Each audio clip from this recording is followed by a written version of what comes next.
With just 3 races to go, the 3 class championships in the Rolex Sports Car Series have taken on a whole new look. Just 8 points separate 3 drivers for the Daytona Prototype crown.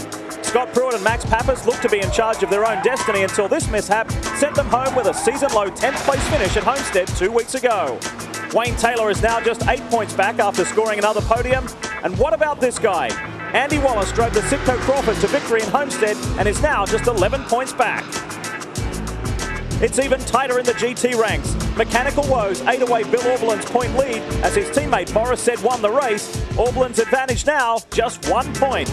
And in SGS, Andy Lally and Mark Bunting finished outside the top 3 for the first time this season. Mike Levitas won and is within striking distance, just 16 points back. 3 races, 3 chasers. Who will take home the title? Speed is live in Virginia to take it to the next level.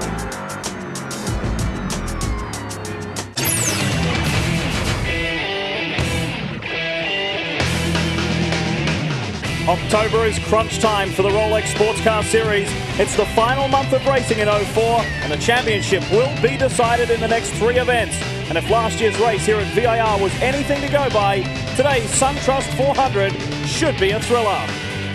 Let's talk points, let's talk Daytona Prototypes. 9 rounds down, 3 to go, only 8 points separate the top 2. Pappas and Pruitt, of course, drive in the same car. The arch rival is Wayne Taylor for SunTrust Racing, but don't discount the Sitco Crawford pilot, Andy Wallace, after his 2nd win recently. He's only 11 back. With more on the DP class, here's Brian Till.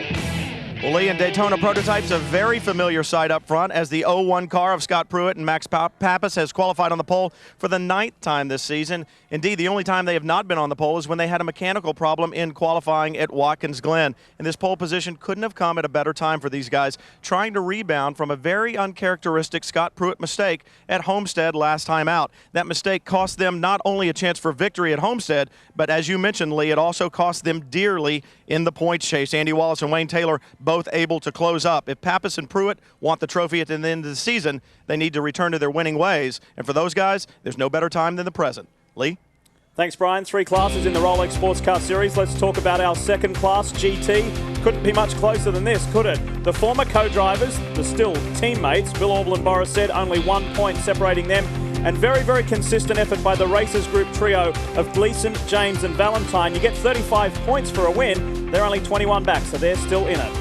SGS, the Super Grand Sport class, Andy Lally, Mark Bunting still holding the higher ground over their team owner, Mike Levitas, and he is still in with a shout. John Littlechild, after that victory earlier this season, he's in good shape as well. So as we run it down to the end of the season, we will be talking about all of our 3 respective class championships. It should be exciting. Hello everyone, I'm Leigh Diffey along with our road racing analyst, Dorsey Schroeder.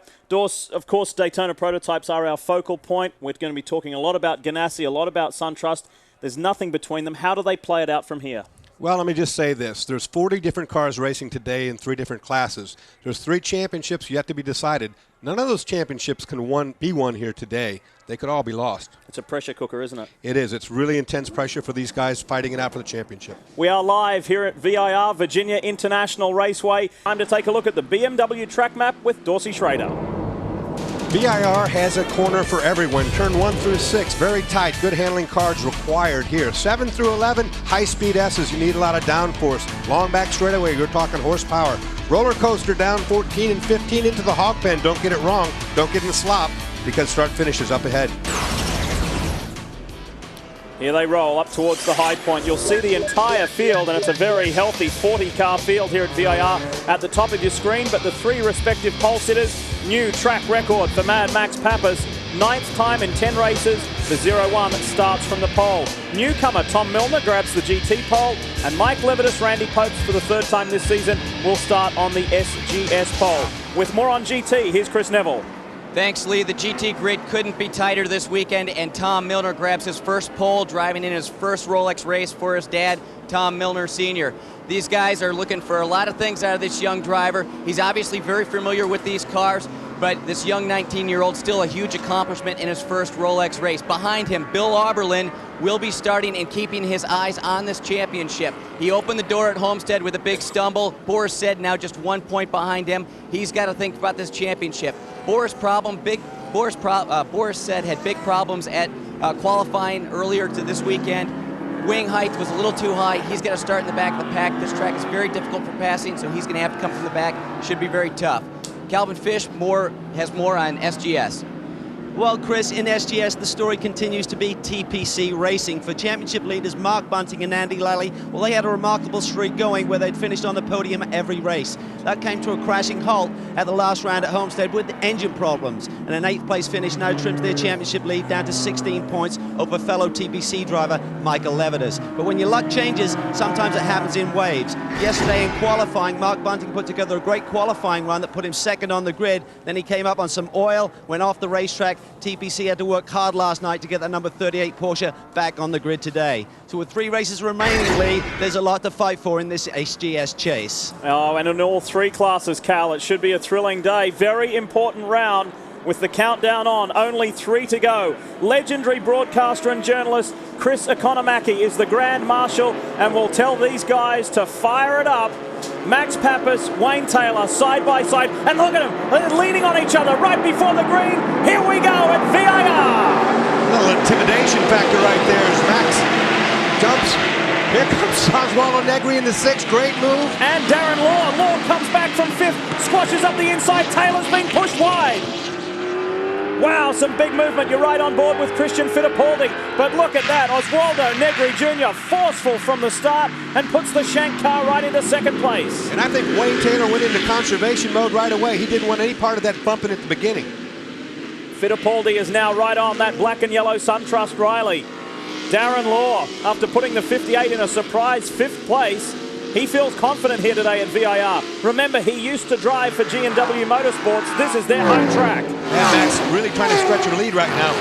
Sentimental favorites at 6, so Oswaldo Negri really made a change to this car after they qualified it. He wasn't sure if it was right or not, but he didn't have anything better than a 3rd place car without the change. They gambled. Court Wagner is zeroing in on the back of Christian Fittipaldi. Here's Elliot Forbes Robinson and Jimmy Morales in the 0-2. On board with Jimmy. This is the Oak Tree corner, slowest corner on the track. Now the long straightaway, we'll see who's got muscle. Max Pappas leads the way from Oswaldo Negri. The 5 there, Scott Maxwell, teamed with David Brabham. First time David Brabham has driven the car since they won the Rolex 24 at Daytona last year, the first ever Daytona prototype victory. Look at this, Elliot Forbes Robinson putting pressure on Maxwell. And Morales closing in also. Cal. Well, that number 5 machine you're looking at, Leigh, is the winner at the Daytona 24-hour class last year in 03. And since that time, boy, has it been on a diet. It's now 280 pounds lighter. And in fact, it's about 80 pounds lighter than the Essex racing machine that we've seen in action this year. What is 80 pounds worth? About 1.3 seconds in testing. That's put this team much closer to the pace this weekend. Whoa, Elliot Forbes Robinson and Scott Maxwell. And they bumped. They bumped right before that just a little bit. Elliot trying to get by Scott, not giving him any room. The old timer says, no, you're not going to push me around. Back on board with Morales. We've seen Jimmy get a little emotional, a little impatient at the beginning of these races. Is he being a little more steady now? No, I don't think so. Looking for an option on Maxwell. Couldn't get it. He wants a piece of Maxwell right here, I'll tell you that. Trying to find a way by. This is where it's really frighteningly quick up through here. This is the climbing S's, and it's almost flat out on new tires. In fact, I think you could do it flat out for a lap or 2. Back up front. Wayne Taylor, Darren Law, Christian Fittipaldi, the RX.com Doran, he's Court Wagner. And you can just see how fast that is, the climbing S's. This is a brutal circuit. It's a brilliant circuit. The drivers love it. Brian Till. Dorsey, you talked about the change on the 6 car. Specifically what they did was they softened the front springs. They were looking for grip in the front end of the car, and I asked Oswaldo Negri about that. How big a risk was it to make that change? He said, if we gain, we will gain in leaps and bounds. If we lose, we won't lose that much. So it was a risk worth taking, and right now it seems to be a risk that they should have taken because it seems to be working out pretty good for those guys. That's a good point. Michael Shank, the owner, he said, right now we have a 3rd place car because the lap they turned in qualifying they felt was as good as they were going to get. And it wasn't good enough to be at the pole, so they didn't feel that they had anything to lose. Let's go for a win. I think that's a really good call. On board with Wayne Taylor. There is a championship on the line. And you better believe there is a pressure cooker situation here. And his teammate, Max Angelelli, is feeling that. He knows he has to deliver for this guy. Angelelli missed around. He missed Mid-Ohio. That put Wayne Taylor on a different point stagger. The championship is still there to win for Wayne Taylor, and he needs the Italian to deliver for him today. And Wayne and I talking, he knew also, as I said at the opening of the show, that you could lose the championship here. At the start of the race, he wanted nothing to do with all that banging and clanging. What he would like to do right now is exactly what he's doing. Slot in, get comfortable, and start picking away at the lead. These DP front runners coming past the 42 Planet Earth Motorsports Porsche. 3 cars, in fact, had to start from pit lane. The Piccio for G&W, the Chase, and also the Nonamaker Porsche. We're off to a frantic start, and we got the big boys up front. Stick around. This is shaping up to be a good one.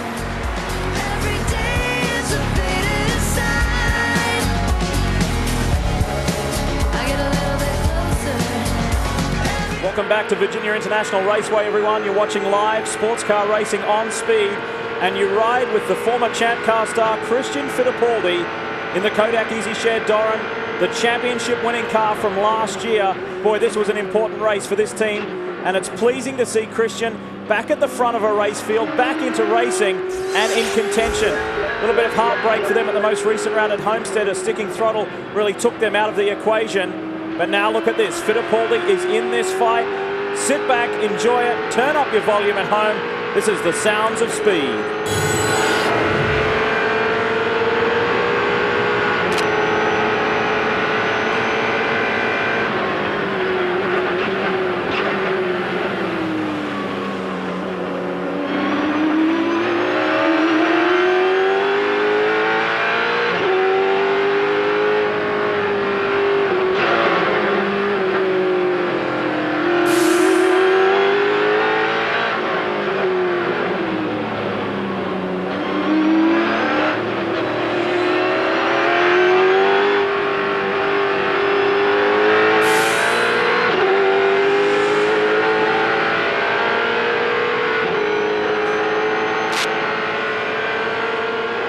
Well, Christian Fittipaldi certainly had a great qualifying run here yesterday, starting that number 54 car, 4th on the grid. But talking to Jim Belly's engineer, he said we're really struggling a little bit to get the right compromise with the downforce on the car correct for this strange configuration of a racetrack. He said when we trim the car out to get the straight line speed, in his words, he said the drivers cry like little girls. So he said I have to put some downforce on the car to get it through the turns, but it's a real trade-off, much like the Indy Grand Prix with the F1 cars. Long straightaways and tight corners, you can go 2 ways with the setup. Well, that's a good point. Like I said at the beginning of the show, this racetrack has something for everyone. Long straightaways, fast corners, slow corners, and getting a balance is not that easy. It's been a testing year for the Bell Motorsports team, and with the Kodak Easy Share Doran, luck hasn't always been on their side. Let's not lose sight of the fact they did win the Rolex 24 at Daytona with Christian Fittipaldi in the car.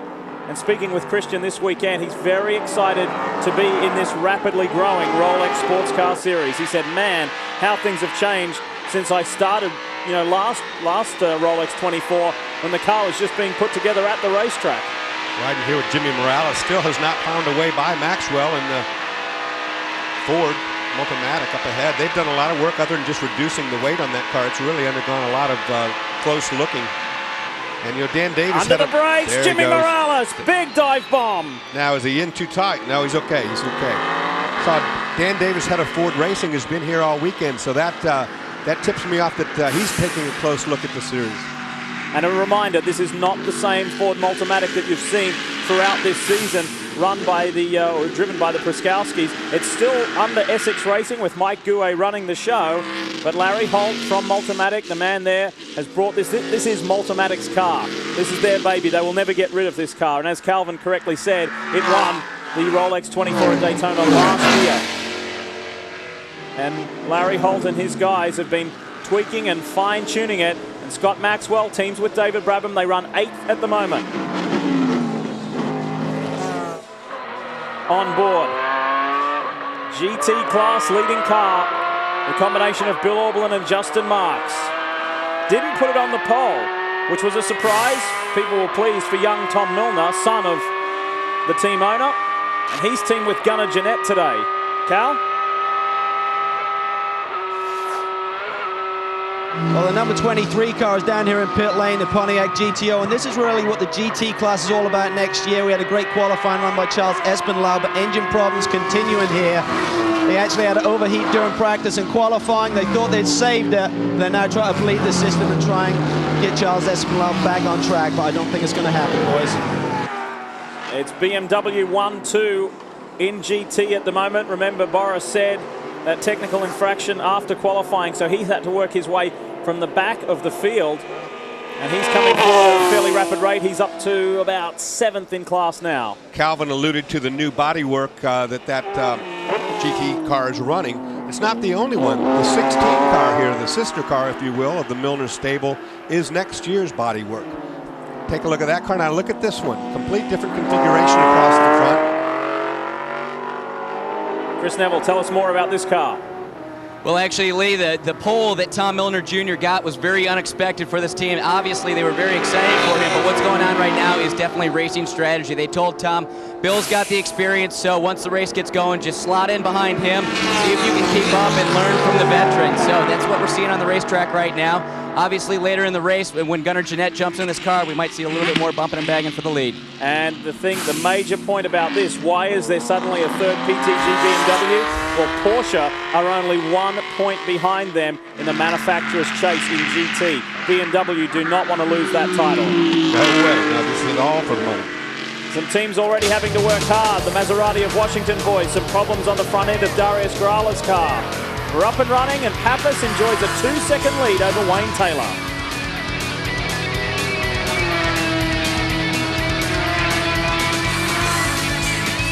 While we're away, this car, the Kodak EasyShare Doran, with the Pontiac power plant, Christian Fittipaldi behind the wheel, had an off-track excursion, has lost 2 positions, and now is under threat from Elliott Forbes Robinson. Here's what happened. Looks like he's got a little problem to the right rear. I don't think that's going to affect this. Turns in here. See the right rear, a little aerodynamic flap there. Just comes off the outside, gets in the grass a little bit. Really tries hard to save it. Right on board here. Let's see if you hear it. Just a little wiggle. That's all it took to send it off. A good save. Keeps him off the barrier. With more on the 54, Brian. Well, Leigh, the 54's problem, he's going to have to deal with some grass in his radiator, and that's all well and good, but his problem is going to be a problem for every other competitor on the racetrack. Just in this morning's warm-up, a lot of Daytona prototypes coming in with grass in their radiators, not because they went off the racetrack, but because other cars did and brought the grass back on. This grass was freshly mowed. There's a lot of clippings out in it. When that grass gets on the racetrack, these very small radiator inlets on these prototypes pick it up, and the overheating becomes an issue. And every Daytona prototype team on this end of pit lane is concerned about that. Well, Darren Law in the 58 Red Bull Brumos Porsche, he ran off the track yesterday, and I said to him, because this track's so long, how long can you stay out after you run off? He said 1 lap. For him anyway, he said his Brumos Porsche went from 180 degrees to 260 degrees in 1 lap because that whole grill, that whole radiator area at the front was blocked with grass. Well, as beautiful as this racetrack is and all this beautiful green grass around here, of course they mow it to keep it nice. All those clippings when you go sailing off at 100 miles an hour pack that radiator quickly full. The order is Max Pappas, Wayne Taylor, Oswaldo Negri, Darren Law, Court Wagner in the top 5, and here they are. It's Law versus Wagner. The man who used to drive for G&W, the man who now does drive for G&W. Law versus Wagner. 2 completely different configurations here, folks. The Red Bull car in the front, it's a Porsche-powered Fab car. Behind him, it's a BMW-powered Doran. 2 German power plants. The lead car, the front one there, manufactured in Indianapolis. The Doran, manufactured in Ohio. Now this is where the different classes racing come into a problem right there. You see how they do. The GT cars tend to use the curbs a lot, where these prototype cars don't have the ride height on those curbs. And by doing that, they bring all this dirt and stuff on the racetrack that GT cars do, aggravating the DP guys. We've spoken about our 2 classes. Let's talk about our 3rd class, SGS.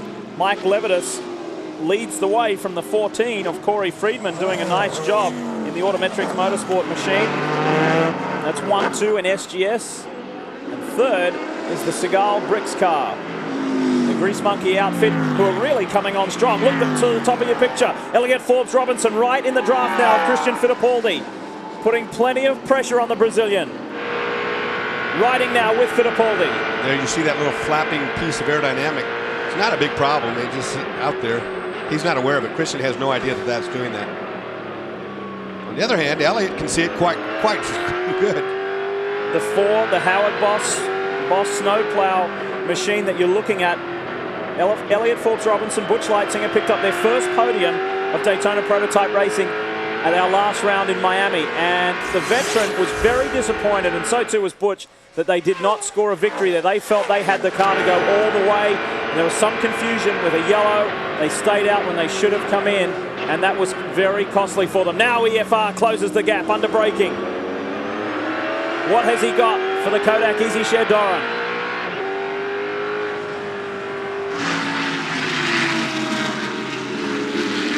Both cars Pontiac powered. In fact, Homestead Miami Speedway was a glorious day for Pontiac. 1, 2, and 3. They locked out the podium. That's Mike Colucci, the man behind the 58. He'll be pleased with the progress. Darren Law's running fourth.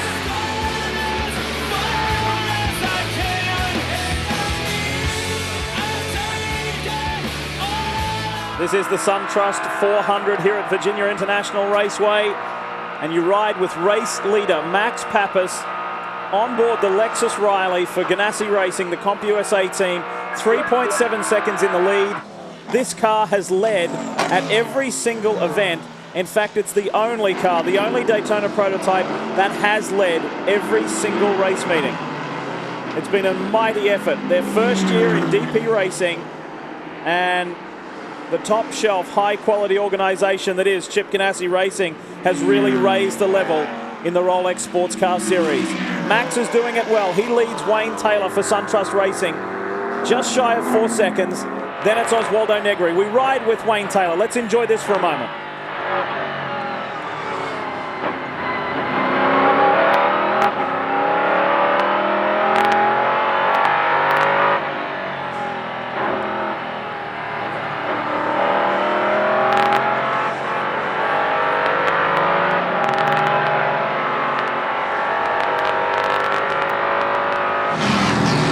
Early on in this race, we saw the 10 and the 01 pushing each other around before the green flag came down. That was really off plan for this team. The strategy for Wayne was just to get out there and do some good laps. If any pushing around needed to be done, that was for Angelelli in the second half of this race. So they told Wayne to just settle it down, get out there, do your laps. This team has been very consistent all weekend long. They should be good over the long haul, and as we can see, he's keeping up with Max. He's going to keep it close. I actually think it was Max that probably was the intimidator at the beginning of that thing, doing the, hey, I'm willing to rub you off if you want to play that game. And it was obvious Wayne Taylor had nothing to do with that. He wanted nothing at all with it. Look at that gap. Nice margin back for Wayne Taylor. He's got plenty of distance over Oswaldo Negri. Let's talk more about that start, and if it was intimidating for either of the drivers, we've got a replay of that, and it was as they were approaching the green flag. Dorsey, talk us through. You see right now, see how they're starting to move next to each other? It's just intimidation, starting to mess with each other's mind a little bit. And they're not, it's not huge contact, but it's enough just to get the other guy riled, isn't it? Well, it will rile you because you're already riled. I mean, you're about to start this race out and you're winning for a championship or running for one. You can't have a crash. And here's someone next to you saying, okay, you want to mix it up, let's go. So it's an intimidation factor, no question. For me, I would run right into it. I don't imagine that ever happened to you. You would have been the instigator. Yeah, I mean, there's guys that tried that before. I know one in particular. On board the 58 Red Bull Brumos, Darren Law. Boy, is he having the year of his career. He's been a champion before. In fact, he won the GT class in Rolex Sports Car Series back in '01.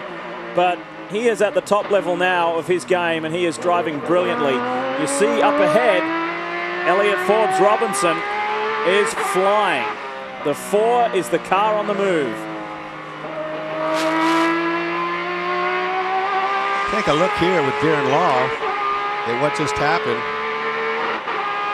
He's going, listen to that Porsche motor too, at almost 9,000 revs. This thing's the highest revving motor out there. Let's have a look at a recent incident with Darren Law on board the 58 machine. Look up ahead here. Wow, that was EFR. EFR, oh! 3 wide, and EFR tried in the grass. Steve Leesa in the 06 Corvette, one of that looked like one of the TPC Porsches. And that's exactly what happens. That's how you can lose a championship, when somebody's not watching their mirrors and giving you any room. Brian? You talk about Darren Law in the 58 car, tremendous qualifying effort for them. Very pleased with where they started this race, but the car is still not where they want it to be. He said it's having a hard time with the transitions up through those high-speed S's, still not as comfortable as they would like it to be. I did speak to Bob Snodgrass. They're going to go through a massive development on that chassis over the winter. He won't tell me exactly where this work's going to be done, but he had a big smile on his face. He said it will be good come Daytona. J.C. France has been off, and we've got the 27 smoking with a spin. That must be oil-related. Didier Taze. Didier just has a spin. J.C. France has been off into something and has damaged the back of the Porsche. The 59 I'm talking about, but this, Didier Taze, we saw smoke on the entry to the corner, then a quick spin. This car won just a couple of races ago at Watkins Glen, and problems for the Doran Lister. This is the tight part of the race car. Right there is J.C. France, the back end damage, probably going to have to pit. Let's see what happens here. J.C. France coming up on Vic Rice. In the number 7 BMW, correct. Trying to walk to the outside, and I don't think that Vic knew he was there to do a little bump. Now here, I don't know where this rear body got damaged at. I think we're about to find that out. Talk about a long and frustrating weekend for the Brumos team, the 59. Now here's the problem. There's the smoke we saw. That's got to be leaving oil, I have to assume. As quickly as that car spun, let's look at it. There's the oil entering the corner, of smoke from the back, and watch how quickly this snaps into a spin. That just on his own oil, Dorsey? Yeah, I think that right rear tire is covered in oil. And took a look. Take a look here. It just goes so quick when it hits. 39 right behind him, Chris Hall in the spark of Georgia Tech. Let's get it down to the pits. Leigh, Elliott Ford Robson brings the number 4 car in. This is the fuel strategy that they're going to run. They're running a different strategy than the 2 car, but they do have a slight problem. A lot of grass in the front end of this car on the right front tire, up in the braking system, and that grass is now on fire. Elliott Ford Robson is now gone. The 2 has spun Milka Duno in the Sitco Crawford, and she was having a tremendous run. She started 13th, she got as high as 10th. Now this is costly. She can't get that car fired. Oh, and that, you see the 4 go right around her, so it's got to be right past pit in. You will think she'll probably have to come in this lap, put Andy Wallace in. That would be my guess. Costly, costly stuff, just when everything was going so well. Just to finish your point, I said it's been a long and frustrating weekend for the Brumos 59. Team Hurley Haywood crashed that car earlier in the weekend. A lot of damage. The team had to repair it just to get it back on track. And now another blow, so it's going to be a long day for those guys. We hear it's a full course caution, yes. First yellow of the day. Watch them dive for pit lane here. Caution number 1, good time for us to take a break. It's frantic down on pit road. Driver change here in the Sitco Crawford. Andy Wallace, the winner, along with Milka Duno in the most recent round. Milka's out, Andy's in. Brian. Well, they did come in. She had that spin, but I did see some damage to the left rear, and especially the aerodynamic devices on the left rear of that car. Don't forget, some of the improvements made to this Crawford over the last several races have been in the aerodynamic developments that they've done. That could damage Andy Wallace's car out there and the way it's going to handle, especially in the high-speed sections of this racetrack, Dorsey. You see a little damage in the left rear there. It's just a little tail fin, but that adds downforce in a substantial amount. 27 being pushed behind the wall. We have to assume this is a oil-related problem. Chris, what did you see down there at the Doran Lister camp? DDA brought this car in, and it is absolutely just covered with oil. It looks like a broken oil line. There's oil in the driver cockpit. There's oil all through the engine bay, so these guys have pushed it behind the wall. They initially thought the motor blew, but DDA was able to get it back to pit lane, so now they just think it's a broken oil line. They're going to try and get them back out there, but big problems for this 27 team. Didier Taze teamed with Andrea Montermini, the former F1 driver, his first race in a DP car. More from the pits. Well, Leigh, for the number 54 car, that was a very timely full caution period. They had heavy grass in the radiator, the temperatures were going up, and Jim Bell was about to make the call to bring Christian Fittipaldi in anyway. So they were able to clear that grass, change tires, fueled him up. He's back on track. No driver change there with a 54. Goes both ways in racing, Dorsey, doesn't it? Sometimes you get the luck, and other times you don't. That's for sure. You look at the windscreen right there, it looks like it's got moisture or water on it. That's not that at all. It's actually a tear-off with some air behind it. Things are going well in the Ganassi camp. Brian's there. Well, Leigh, the 01 car came in. Max Pappas stayed in that car. They did tires and fuel back at 02. Jimmy Morales got out. Luis Diaz got in. They too took tires and fuel. And the number 6 car, the Michael Shank Racing, Oswaldo Negre got out of that car. Young Brian Frizzell did get in. They took tires and fuel, and they are back underway. But what every one of those cars had when they came in? Grass in the radiators. Leigh? That's a continual problem that we will monitor, and obviously the teams are looking very closely at it. How much will that impact as we get longer into this race, Dorsey? Well, you can't afford to go off even a little bit. I mean, what it keeps showing you right away, if you drop wheels off for any reason whatsoever, you're going to be making a pit stop right after that to clean that radiator. Looking at some of the GT cars, awesome effort by the 33 Maserati of Washington. Joao Barbosa really hustling that Maserati light. He's done a nice job to be sitting second in class. Chris has more from pit lane. Well, the 10 also just fuel and tires for this car. Wayne Taylor did stay in the car. This team has continually had some miscues in pit lane over the course of the year. They once again did have some miscues on the right front tire. Was a little bit of a slow stop. They didn't lose any space on the racetrack. So if they want to go after this championship, they've got to be a little bit smooth down here in pit lane when they're going up against Ganassi. Also got a note from the 27 team. It is in fact the engine. They are done, and the Listadorn is going to go back in the trailer. Oh, what a shame. As I mentioned 2 races ago, they stood in victory lane. And today, round 10, they're done. The manufacturer's standings look like this. Riley and Crawford going hard at it, and Kevin Doran's not out of it either with his chassis there. It's tight going in to the final 3 races, and we've got 2 to go just after this. Barber Motorsports Park and Fontana. The engine manufacturer points look a little different, and Pontiac just 5 over Lexus, and that is tight. And Lexus leads the way right now after Pontiac domination at Homestead Miami Speedway. A little bit of bad luck in the 81 pit. Cal, what's going on? Well, big drama down here, Leigh. They brought the car in. They've done a driver change. Brent Martini behind the wheel. They had a major air jag malfunction. The car is literally laying on the ground with no wheels on it. The team have physically picked the car up. They've now got 4 tires and wheels on the car. Brent Martini stores it. That shouldn't be a big drama, I don't think. They'll try and get the BMW car fired back up. This team is based here at VIR. They hope for great things here. They do a lot of testing, and these drivers have won their fair share. They've won about 4 races between them over the last couple of years, but this is a major hiccup in their proceedings, Leigh. I guess, Dorsey, with this being such a long track, 3 1/4 miles, when you're under yellow like we are now, that gives you a little bit more breathing room if something does go wrong. They were fortunate it happened just then. Under green, that would have been catastrophic. Yeah. Well, we are getting ever closer to getting back to green flag racing. Stick around. You're watching Sports Cars on Speed. Welcome back to Virginia International Raceway and Grand American Rolex Series Racing. Oswaldo Negre just stepped out of the 6 car. You guys gambled early on. Is it paying off or is it not? Well, as you said, we are gambling. We will only know at the end of the race. We were pretty strong. I got a good start. The car was awesome, excellent. You know, Mike Shank, Dale, and the whole crew has been giving me always an awesome car to do my job. We were running strong, but unfortunately we got held up here at the pits. The O2 car came in an angle where Bert just couldn't take off. So we lost a couple of positions there, but hopefully we can make up for that.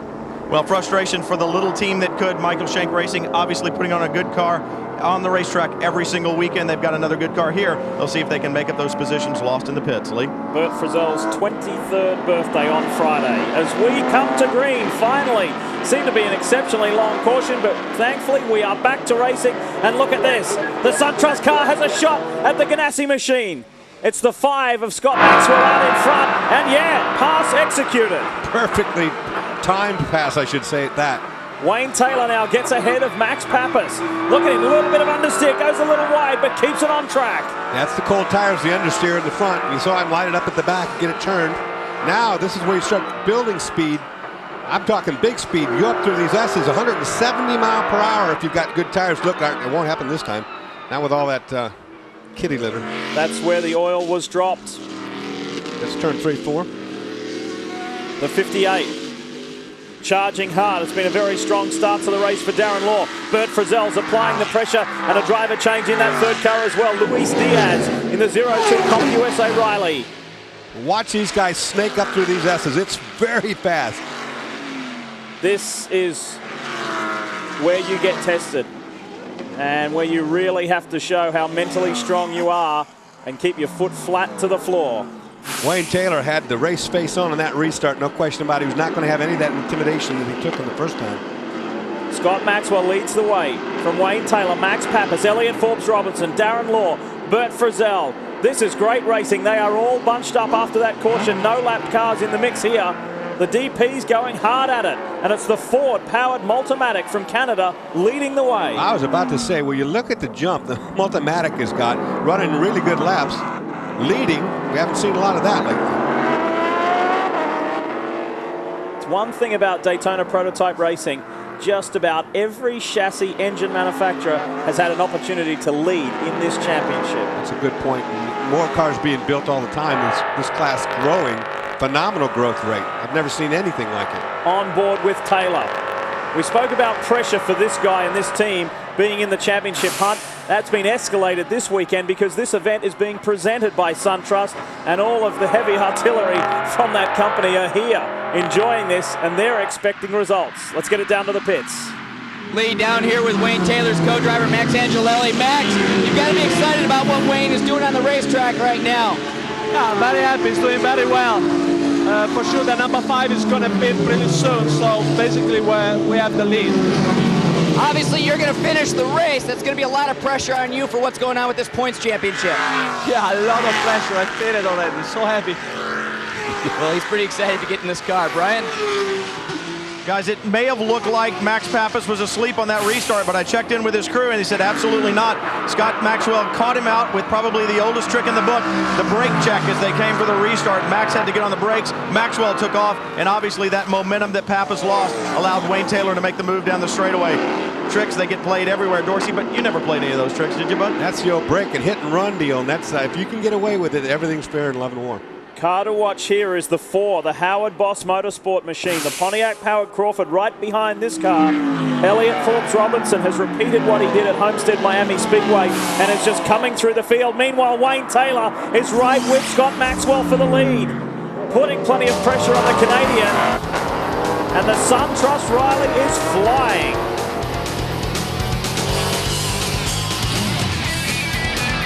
The top 8 cars have been going at it while we're away, mixing, swapping. There's been no position changes, though. They are just hammering on each other, and it's Scott Maxwell at the head of this train, but he is under increasing pressure from Wayne Taylor. Scott Maxwell doing everything he can to hold these guys back, but the bad news is he's holding them up. And once they get by, and Wayne Taylor is not going to have much of this for very long. Joining us in the speed booth, RX.com pilot Court Wagner. He has just stepped from the car. You were right in the middle of this kind of a battle earlier, Court. This is awesome stuff. It's the best road racing in the United States. I mean, I've done a lot of road racing for the past 10 years, and these guys at G&W Motorsports, RX.com, Dynan Motors, these guys, it's the Grand Am has put on the best show on the planet. I love racing these cars, and like you can see, the top 8 cars here are just scrapping for inches. And it's really, you're bumping and rubbing. It's, you know, it's the NASCAR sports car racing. This is what it's all about. How does Wayne Taylor get by Scott Maxwell? I think he's just got to be patient. The SunTrust car is going to be better on its tires over the long run. I think Scott's probably using up his tires trying to stay ahead of the train here, and I can guarantee in 2 or 3 laps, I think Wayne's going to make the move. Scott Maxwell is teamed with David Brabham. David standing by as Andy Wallace is spun. I think he got needs help to fire that up. I hate to say that, but I think there was a contact bat made over there where here he gets going again. This is what happens. These guys are stacked up and they're in desperation mode. They want to get by one another. Scott Maxwell's not doing anything wrong. He's leading this race straight up. So he can drive anywhere he wants to drive. It's these guys' job to try to get around him. But that gets a lot frustrating sometimes. This is encouraging for the Ford-powered Multimatic. Larry Holt will be very pleased with this. Meanwhile, let's talk about the 2, the Sitco Crawford. What happened to Andy Wallace? We've got it on tape. Here's the replay. Watch to the right of your screen. And he went by himself. Yep, no contact at all. Take it back. He did it alone.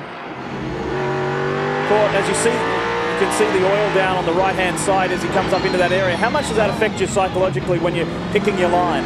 It actually affects you quite a bit. I mean, you see it, I just went off a little bit earlier when we had that big oil drop. It definitely determines where you're going to go. You know, the nice thing about Scott being up. Whoa! 5 has got a problem. 5 has got a problem. It is grinding to a halt. And look at Wayne Taylor capitalize on that as Pappas is getting held up there. Wayne Taylor has disappeared. Wow, that was something. I mean, it just broke right in the face of every. Wayne Taylor jumped on the opportunity, seized it, and everybody else got caught off by that. What a shame. Wonder if that's an electrical problem. He's just either turned the lights out or they've gone out. And he is crawling around. Meanwhile, Bert Frizzell looks for an opportunity on The 58 of Darren Law couldn't quite do it. Pappas needs to play catch-up, and Luis Diaz is right at the back of this pack trying to get by Frizzell. These guys would be well advised to play clean right now, because if they don't, Wayne Taylor will be in the next county. He is hitting the road. Court, this is like sprint racing. It's really the best, and it's so exciting. What I was going to say was about Scott being in front is he's got clean air, and as you go up through these S's, which is flat if you're in front and have clean air, and if you're behind another car, it's not flat. You get a big push in the middle of the S's, so you have to lift out of it, which is really challenging when you try to make your pass down in the dip before the oak tree. So being out in front is a big benefit because you've got all that clean air to keep the car on the ground. Sorry, Cal, we almost got to you before, but Wallace spun. What's doing down there? Well, David Brown was totally unaware there's a problem with the 5. I wonder if they're out of fuel, Leigh. There was no word down in pit lane that there was a problem. We knew before the team knew that Scott Maxwell did have a problem. They're doing a routine stop here. I do not see the hood coming off or anything, so I got a feeling they're just going to change these tires and try and get this Ford fired back up. But what a run by Scott Maxwell. He's certainly hanging on by his fingernails, but certainly doing a stellar job up front there for a bit. Look at the back of this pack. Diaz is really working Bert Frizzell. We go on board with the 0-2. All these guys really in sprint mode right now after that little shuffle right there when the 5 had to come in. Now the rest of them really scrambling for position. Andy Wallace, what got him out was nothing more than he got into the oil dry, the kitty litter. He was the back of a bunch of cars, and he can't see. When you're tucked up underneath about 6-7 cars, you can't look out your windshield and see anything. And what he did was he ran right into the kitty litter, turned from there, and spun instantly. And that's costly. He now has to play catch-up. We thank Court Wagner from the G&W Motorsports team. He bolted from the booth. He said to us he has to go. He'll be back in the car at the next caution. Which way these guys are going could happen any moment. Exactly. Look at this. Look at these guys now trying to cut through. Coming up through the SGS field. And Darren Law is enjoying a stunning drive in the 58 Brumos Porsche. Back on board with Diaz. Frizzell's handling the pressure nicely. Doing very, very well. That car, you know, sentimental favorite for me anyway. They've really done a lot with it. They got cut off in the pits. I mean, the car was running solidly second place. One car that has dropped from this top order is the 54. Christian Fittipaldi had an altercation with another car while we were in commercial break and at Talladega, and they've slid down the order to 19th overall. There was almost contact made there. This is for the 4th place. Make it 3rd. Law is in 4th. Elliott Forbes Robinson is 3rd. Wayne Taylor is mixing his way through the traffic, and Pappas is hot in pursuit. Got a yellow. I see somebody waving. There's a Porsche spun right up there in the field. Here he's trying to make his way back. Is that? Back on track now.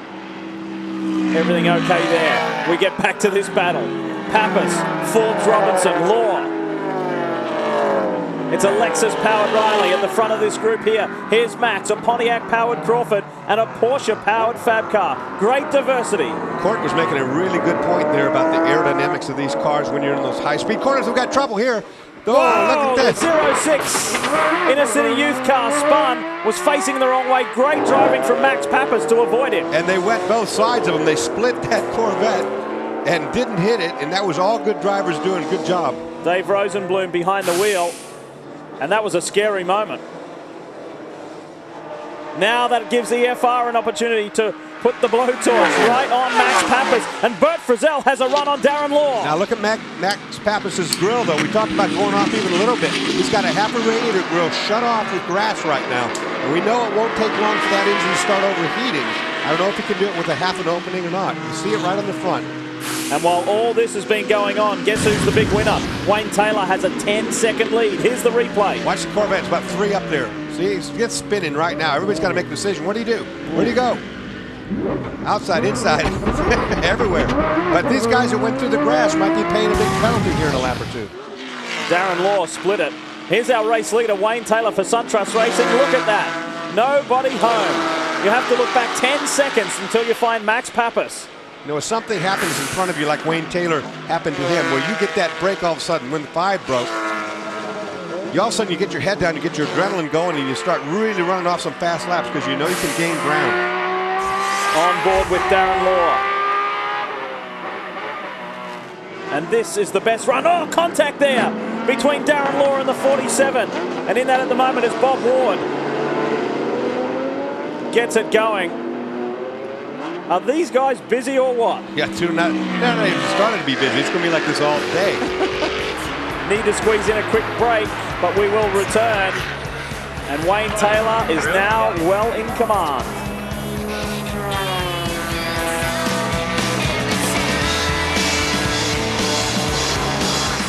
And a fabulous race, and Darren Law, you get the feeling, has got some problems with that car. He's now lost 3 positions while we're away.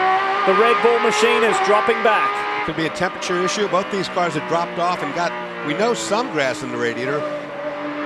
Brian, do you know any more on this? Yeah, Leigh, I just checked in with Mike Colucci, and he said there was contact with a car. We don't know whether it was a GT car or another prototype, but something has bent the steering. He said it's an alignment issue in the front. The car's not handling the way it should be, and that's why you're seeing Darren Law drop back. Disappointment for those guys, because they had done such a great job up to this point. It was contact with the 47, the Michael Bachmann Racing Porsche with Bob Ward behind the wheel. Watch this. Oh, that was a wreck. That wasn't contact. That was a solid hit. Yes, sure was. Yikes. And this car, the Sitco Crawford, has been flying. Andy Wallace is the man on the move after spinning. And there goes the Mike Bachmann Corvette off track. Same place where Bob Ward went off as well. But Wallace, I think, is very infuriated with having spun himself earlier. And he's been flying back through the field. I'm sure he is, without question about that. But I'll tell you who else is infuriated, or at least not having much fun. Scott Maxwell and Calvin Fish is with him. And Scott, that was a great run. We saw you out front. First time we've seen that Multimatic on the pace for a long time. You've lost a lot of weight on the car. Looked like the car's a bit wider too. Yeah, we've definitely lost weight. Yeah, we had a good fuel strategy, 1 pit stop race, so we sort of falsely got to the front. But to give Multimatic and Ford their due, we're not quite there yet, but we're moving forward. And these guys, the car was written off in a lot of people's eyes, but I think we're showing today Multimatic and Ford can be a force down the road. Had to be a lot of fun having the car up front there, even though it was a pit stop schedule that got you there, and you certainly had to use all of the road to keep the boys behind you. Yeah, I mean, I was driving down the wrong side of the road in a couple of spots, but you know, I gave them lots of room on the other side. I didn't want to screw up the championship battle because I can see I have the Max and Wayne behind me, but if they could have got by, they would have. I didn't do anything dirty. I just drove a bit of a wide car, and it had some fun. It was a good time. Okay, and these boys should be back at Barbara. Unfortunately, David Bradden will not be. He's going to be over in Australia at Bathurst. We expect David Hembrigant to join this guy behind the wheel, Leigh. We look forward to that very much. Meanwhile, Wayne Taylor has a 16-second lead over Max Pappas. Elliot Forbes Robinson maintains his third. Bert Frizzell, a very strong fourth. Then it's Andy Wallace right here in the 2. With more on that, let's get it down to the pits. Well, Dorsey, you were correct when you said, I can't even talk. You were correct when you said Andy Wallace made himself very angry when he spun. I checked in with Max Crawford, and Max just smiled and said, yeah, to say the least, he was not at all happy with himself, a little bit unpleasant with the radio, and yeah, he's definitely put the pedal to the metal, and that's exactly what you called, Dorsey. Yeah, you know, I've done that so many times. When you're like 6 cars in a row and they're all competitive cars and you're all nose to tail, you're wagging the tail if you're at the back of that. And when guys turn in for the corner, they turn in. You're turning in 7 car lengths earlier than they did or so, and you can get yourself in a world of trouble. And unfortunately, Andy got caught up, and he knows it, and he made himself mad about it. It's made him pretty quick, though, hasn't it? Certainly has. Let's talk about the 54 Bell Motorsports door. And I mentioned to you a few moments ago that when we were in our previous break, Christian Fittipaldi had an altercation. They're back in 15th overall, 13th in the Daytona prototype standings. We ride with Christian now, and let's have a look at what happened. Coming up on the back of Doug Goad. Boy, just drills Doug Goad right in the quarter panel, spins him around. Pretty good hard hit, too. On board with Christian. Watch and listen to the hit.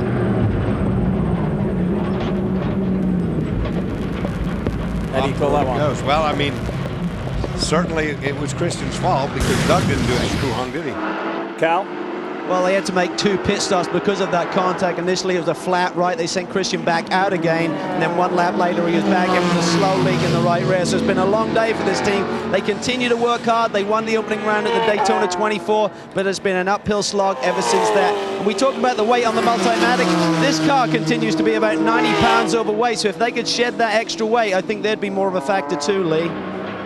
I think so, and it was a great qualifying effort, we should say, for Christian to put it on the 2nd row, and he was running up front early on. A couple of off-track excursions, and now it is a tough day. You know, you remember when this car crashed at Daytona and it had to be rebuilt. That type of accident in the middle of a season can ruin your whole season from the standpoint. You don't have time to take the weight off the car. You don't have time to make future development because you're still rebuilding after your last mishap. And I think this whole team has been affected by that all since that race. 10 cars on the lead lap, and the number 10 car is the leader by 14 seconds, Chris Neville.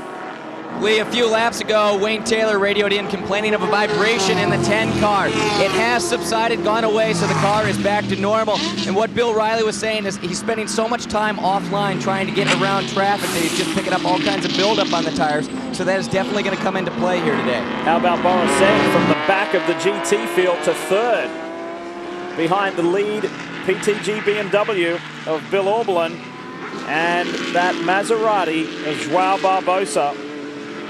Fine effort in that car. Emil Asentato and Dr. Steve Earle standing by to take over for their stints as well. Second place, Max Pappas. He's got some catching up to do, but it's been a good, strong run so far today, Brian. Indeed it has, Leigh. You talked about Wayne Taylor getting rubber pickup on his tires. What Max Pappas has picked up is grass. We talked about that earlier. Half the front radiator is plugged with grass, and a lot of concern on Mitch Davis's part, who's calling the shots in the 01 car. Really watching the telemetry. The temperatures were going up, but they've stabilized now. They think they're at a point where they can keep him on the racetrack, and they'll take care of that grass in the radiator when he comes in for his next stop. So for now, everything seems to be okay. A little hot, but okay. Only 8 points between this guy and Wayne Taylor, who leads. Pappas and Pruitt hold the higher ground. If the race were to finish now, Taylor would pull back 3 points on the Ganassi pair. This championship is going all the way to the end. Thrilling stuff. You're watching Sports Cars on Speed. And have a look at that. Laps led this season. Pretty astounding, isn't it? The 01, Pruitt and Pappas have been amazing. And so has the team with the reliability of that car. Their worst result, 10th, and that was at the last race. They are strong. So is this team. 15 seconds, the lead margin for Wayne Taylor and the SunTrust team. The Pontiac-powered Riley is performing nicely. Not too much build-up of grass in his grill area there, Dorsey. A little bit, but not too bad. No, he's been clean out front all day since that restart thing. It's Pontiac, Lexus Pontiac in the top 3. From first to second, Max Pappas coming up on the back of the G&W Motorsports Piccio. Needs to pick his time. Gotcha. 1 to 2 to 3. Elliott Forbes Robinson and Butch Leitzinger. A third at Homestead Miami Speedway. They sit in that very position right now. And EFR is really motivated after getting that podium. They know the car is getting better and better each and every race meeting. They thought they had a winning car back in Florida. And there is the sister car. Andy Wallace is zeroing in. How many times have we seen this? Andy coming from the back and picking them off 1 lap at a time. He is a tough little guy, that guy. All heart. Not too many seconds back is the 02, the Comp USA machine. On board with Luis Diaz. Really looking forward to this event. He loves this track. And he is a road racer at heart. We saw him so often in the Toyota Atlantic Series. When you can win at a track like Road America, you know you're a driver. And this is a racers type of track, too, with these really high speed. It's narrow around here. I mean, it's not very wide, but it's really quick. And the drivers, the cream comes to the top on these kind of tracks. Here's the GT class leader, Bill Auberlen. He's defending a 1-point lead over Borisek. Chris? Leigh, Bill's just having a perfect day. He's rebounding from Homestead, exactly what he wanted to do. He's running so hard out there. Tom Milner's actually telling him, Bill, you've got to slow it down a little bit. Right now, the strategy's coming into play, and he's just got to keep this thing right out front. As always, we'll hand over to Justin Marks. We go to second in GT. This is Joao Barbosa, the Portuguese driver. And this Maserati's humming along nicely, Brian. Oh, indeed it is. Joao Barbosa doing a tremendous job in that Maserati today. I spoke with Glenn Marquis. He said, you know, we developed this car. It's getting better and better. Every race weekend we go to is kind of a test for us. We don't have a big testing budget. We come to the racetrack, we make changes, and we see what direction we need to go. And right now they're heading the right direction, Leigh. They're heading to the front. And where you'll see that car perform very well is next year in 2005. Although it's running well now, second in SGS, It will be a combined class. There'll only be 2 classes in the Rolex Sports Car Series next year. It'll be the GP class and then the production-based class. And that will be these cars. It's kind of a combination of GT and SGS. And that is to the 2005 specs. It'll go well. And there is Boris Said from the very, very back of the grid up to 3rd. And Chris can help us with this situation. Chris? Boris has had an awesome drive from the back of the pack all the way up to 3rd. I guess that's something that we just expect from Boris, but the sad thing is he did get caught out in that last caution, so he's a lap down to both the 33 and the 21. They're going to have some problems for him to try and get back up and contend for the win here. But other than that, Boris is having a great day. Also, the 16 Gunnar Jeanette brought that car in, pulled it behind the wall. They are having engine problems. They're trying to assess the situation there, so our pole-sitting car in GT is behind the wall. So far, it's the objective achieved for Tom Milner as far as manufacturer championship points, because they're trying to hold Porsche at bay. Talking about 4th place in GT now, Kevin Buckler and Tom Nastasi after their brilliant victory at Homestead Miami Speedway. I saw Tom in the lift in the hotel this morning. He's pretty fired up and enjoyed himself at Homestead. And this is a pretty strong run as well for the familiar Blue Racers Group Porsche. Well, that's a shame about Boris Said being a lap down. He got caught off on that. That's the problem when you have to start at the back and you get out of sequence with all the people that you're really racing against.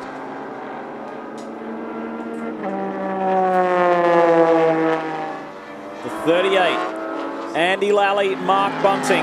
These guys are strong, fast, and consistent. Although a little hiccup earlier this weekend, Cal. Yeah, they did. They had that off in qualifying, and certainly that put them behind the 8 a little bit for race day, but very strong team.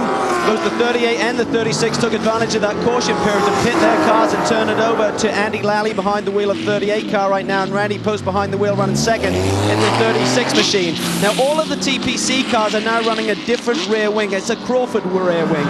Exactly the same length and chord element as we see on the DP Crawfords. And talking to Mike Johnson, the crew chief down here, he said it gives us a little bit more downforce. We're able to run a little bit higher and with a slightly different gurney on the back end. So they think they've got good downforce for this very tricky racetrack this weekend. Well, that's one of the things. Max Crawford and his group not only run the Daytona prototypes down below, but his fab shop makes all these in sundry pieces for all types of different cars. NASCAR cars included. They do all the carbon fiber work, and he's made this wing now for these guys in Porsche, and it's given them equal or more downforce with less drag. It's something the Crawford people are so very good at. And the 14 machine of Corey Friedman and Len Keane doing well, running 3rd in SGS at the moment. The Autometrics boys. 4th in class is the Grease Monkey team. Gene Segal and Harrison Bricks. Boy, they had a strong run at Homestead recently. And the Nonamakers, 5th in that class.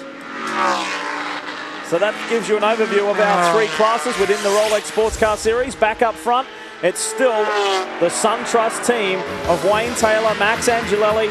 They are in it for a championship in their first season in Daytona prototypes. We'll see how close they can get at the end of today. There's Jean-Francois Dumoulin taking over from John Littlechild.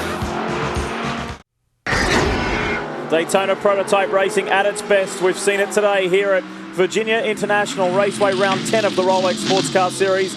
The VIR 400 presented by SunTrust. And look at this, the sister cars. The Howard Boss machines. They're both Pontiac-powered Crawfords, manufactured in Charlotte, North Carolina. Andy Wallace in the 2, chasing the 4 of Elliott Forbes Robinson. And the thing that puts Andy Wallace in a slightly stronger position here, Dorsey, the 3 cars ahead of him all have to change drivers. Absolutely they do, and that could cost them the extra time. You know, Andy, he's a tough guy. Like I say, he'll go the rest of this race by himself. I'll tell you who is another tough guy is his teammate, Elliott Forbes Robinson. 61 years young, has driven and won in every type of car that there is possible he could do it, and he's still getting the job done. Look at that. He said to us the other day, do you know I'm 61 shortly? He said, what the hell am I still doing in this? He said, but it's fun. Chris Neville, what do you have for us? Leigh, unscheduled stop by the 66 Racers Group Porsche. RJ Valentine getting out of the car. A little bit of contact in the right rear was causing that tire to smoke, and they were thinking that it was possibly going to come apart, so they brought RJ in. You can see him pulling apart some of the bodywork back here. Ian James is going to take over the driving duties there. They've got 4 new tires on. Looks like they fixed the right rear here, and Phil, so Ian's going to head back out. You saw the pass while Chris was talking. Andy Wallace, who owns the fastest lap of this race, has moved up into the top 3. And Elliott Forbes Robinson knew he was quicker, he knew he was coming, and you saw what he did. He let him pass him, so it didn't cost both of them any time at all. This car now continuing, trying to continue. And that's been a fairly troublesome corner up at the Oak Tree for many cars, and this is the 77 entry of Spencer Pumpelly and Mark Greenberg. Mark's behind the wheel right now. You're going from a very, very fast straight area into a long right-hand tight bending corner. It's another G&W Motorsports prepared Porsche. Now more grass in the front of that car. Yes, there is. Will that affect Wayne Taylor? It's been a topic of conversation today. And look at this. 3rd and 4th in the Daytona prototypes coming up on 1st and 2nd in the SGS class. It's the sister Turbo Performance Center Porsches. Andy Lally in the 38, Randy Pobst in the 36. And the 02 not far behind that either. Luis Diaz actually in this traffic made ground on those boys. Diaz has had 2 podiums this year with Jimmy Morales, none better than 3rd. He'd like to go a little bit higher and especially get their first victory of the year. Time's running out for them though. Only 2 races left after today. Watch them when they go to this big Oak Tree corner, how tight it is. It starts in with a gradual radius turn in right here. Then it tightens way up, and you might wonder how they came to the radius of that corner. It's as tight as the bulldozer that made this track could turn. That's how they came up with it. And because of that changing radius, is what catching the drivers out going off there? That and the fact that the first part of it, you turn in on an uphill grade, and in the middle of it, it starts to level out, and you lose all the grip to the car. And a lot of guys get caught out because of that. 1 and 2 in SGS. Lally leads Pobst. Remember, this man here is the championship leader, and he has a 16-point margin over the car that's immediately behind. Randy Pobst missed a race and then didn't score in others. And so he's not in the championship hunt, but his co-driver and team owner is. There's action on pit lane. Chris Neville's there.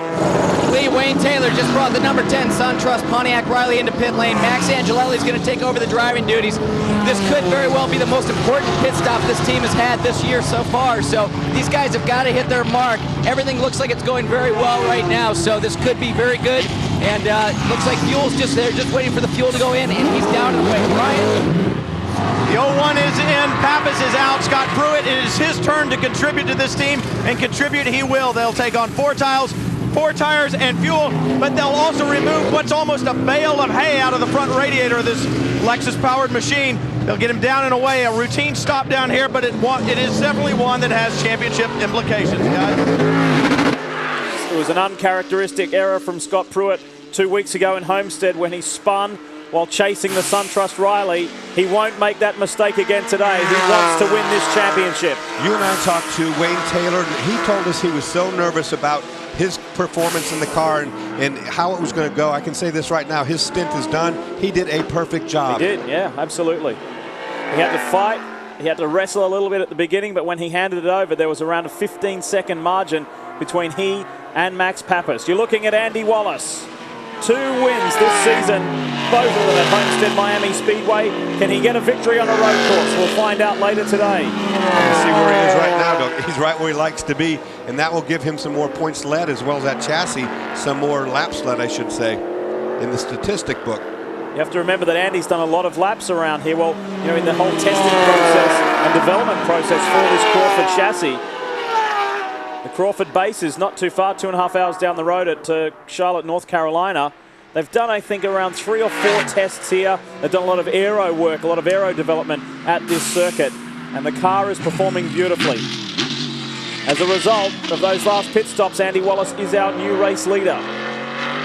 No driver change to be done here. Milka Duno did what she needed to do earlier, and Wallace is there right to the end. Dorsey just gave this man a pat on the back and said that Wayne Taylor did the perfect job. We'll hear what he thinks. He's with Chris. Leigh, down here with Wayne. Wayne, you've been under an immense amount of pressure from SunTrust, the team, Pontiac. You performed perfectly. You've got to be excited about that stint. Yeah, I am. You know, I mean, we always, as I've always said to you, I always prepare for the race rather than qualifying. And we had really a good car. We lost to wheel weight about 5 laps into the new stint, and I thought it had a flat tire, but it was just a wheel weight and it was big vibration. But I was able to monitor the lap time and keep a fair distance whoever was second. So I was really just keeping the car nice. A lot of teams talking about the amount of grass on the racetrack and other debris. What are the conditions like out there? The conditions, I hope you're watching the in-car camera, because I went through the 5th gear flat-out section and suddenly there was grass everywhere. The conditions are really tough. I have to say that the slower cars are doing a good job letting us by, though. Great run. A couple weeks ago when we saw him get out of the car at Homestead, he was actually just a rag doll, and they had to carry him off to the medical center because he was overheating in the race car. The team did find that the filter in the blower box to the helmet actually was clogged, so the drivers weren't getting any fresh air, and that's why they were overheating. So he looks a lot better today. There's an air conditioning unit that comes out of Nassau that these guys were using as the the NASCAR guys use that same thing. It's got a filter and it completely clogged. They cooked themselves in the last race to the point of just about being unconscious. Max Angelelli told me this morning he was so fatigued, so mentally fatigued. He thought at Homestead he was racing in a night race in the last 3 laps. He turned on his headlights. He was done. He was done.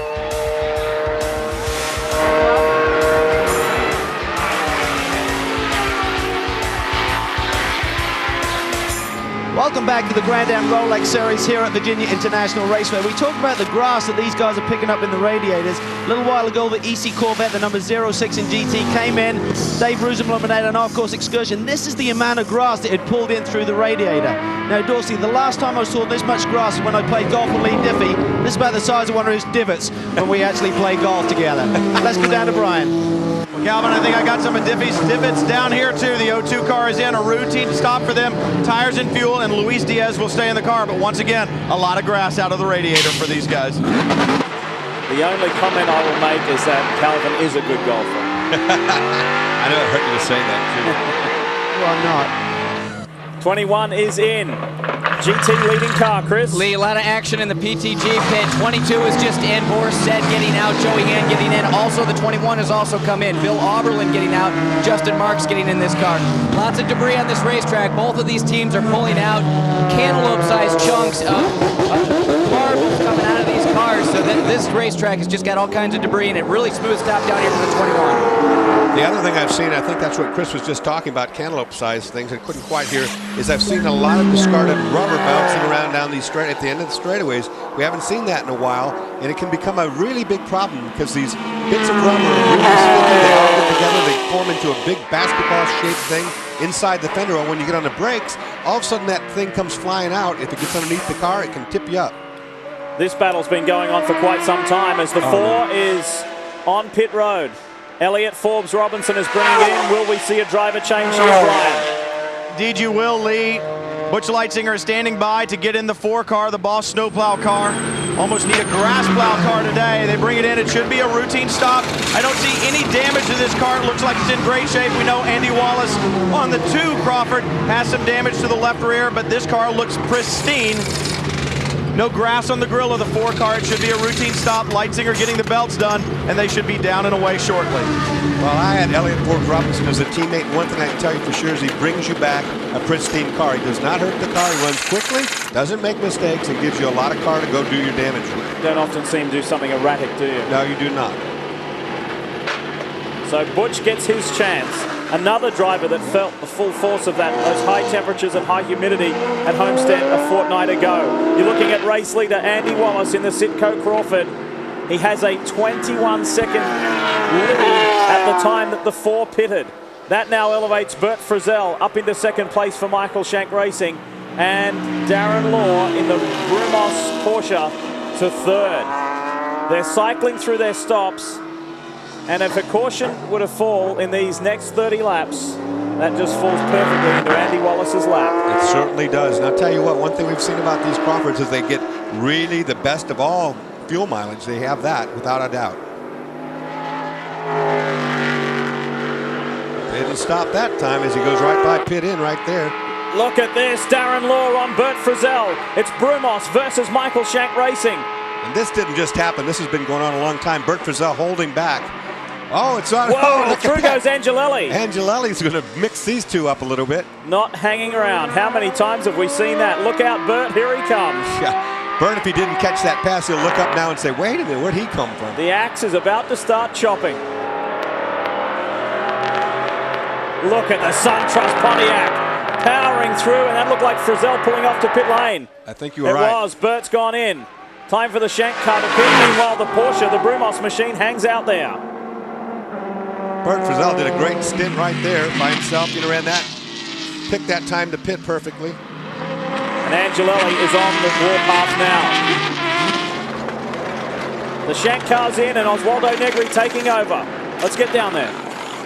Indeed, Leigh. Bert Frizzell out. Oswaldo Negri back in for his last stint. I had said earlier, young Brian Frizzell, that would be Bert's younger brother. He would love to drive this car, but for today, it is Bert Frizzell, Oswaldo Negri taking back over. Another routine stop down here, and once again, grass in the radiators. They're going to take a tear off the windshield. A lot of rubber on the windshield from out there. You talked about the rubber being thrown up from these different tires. It gets on the windscreens. They have these tear-offs.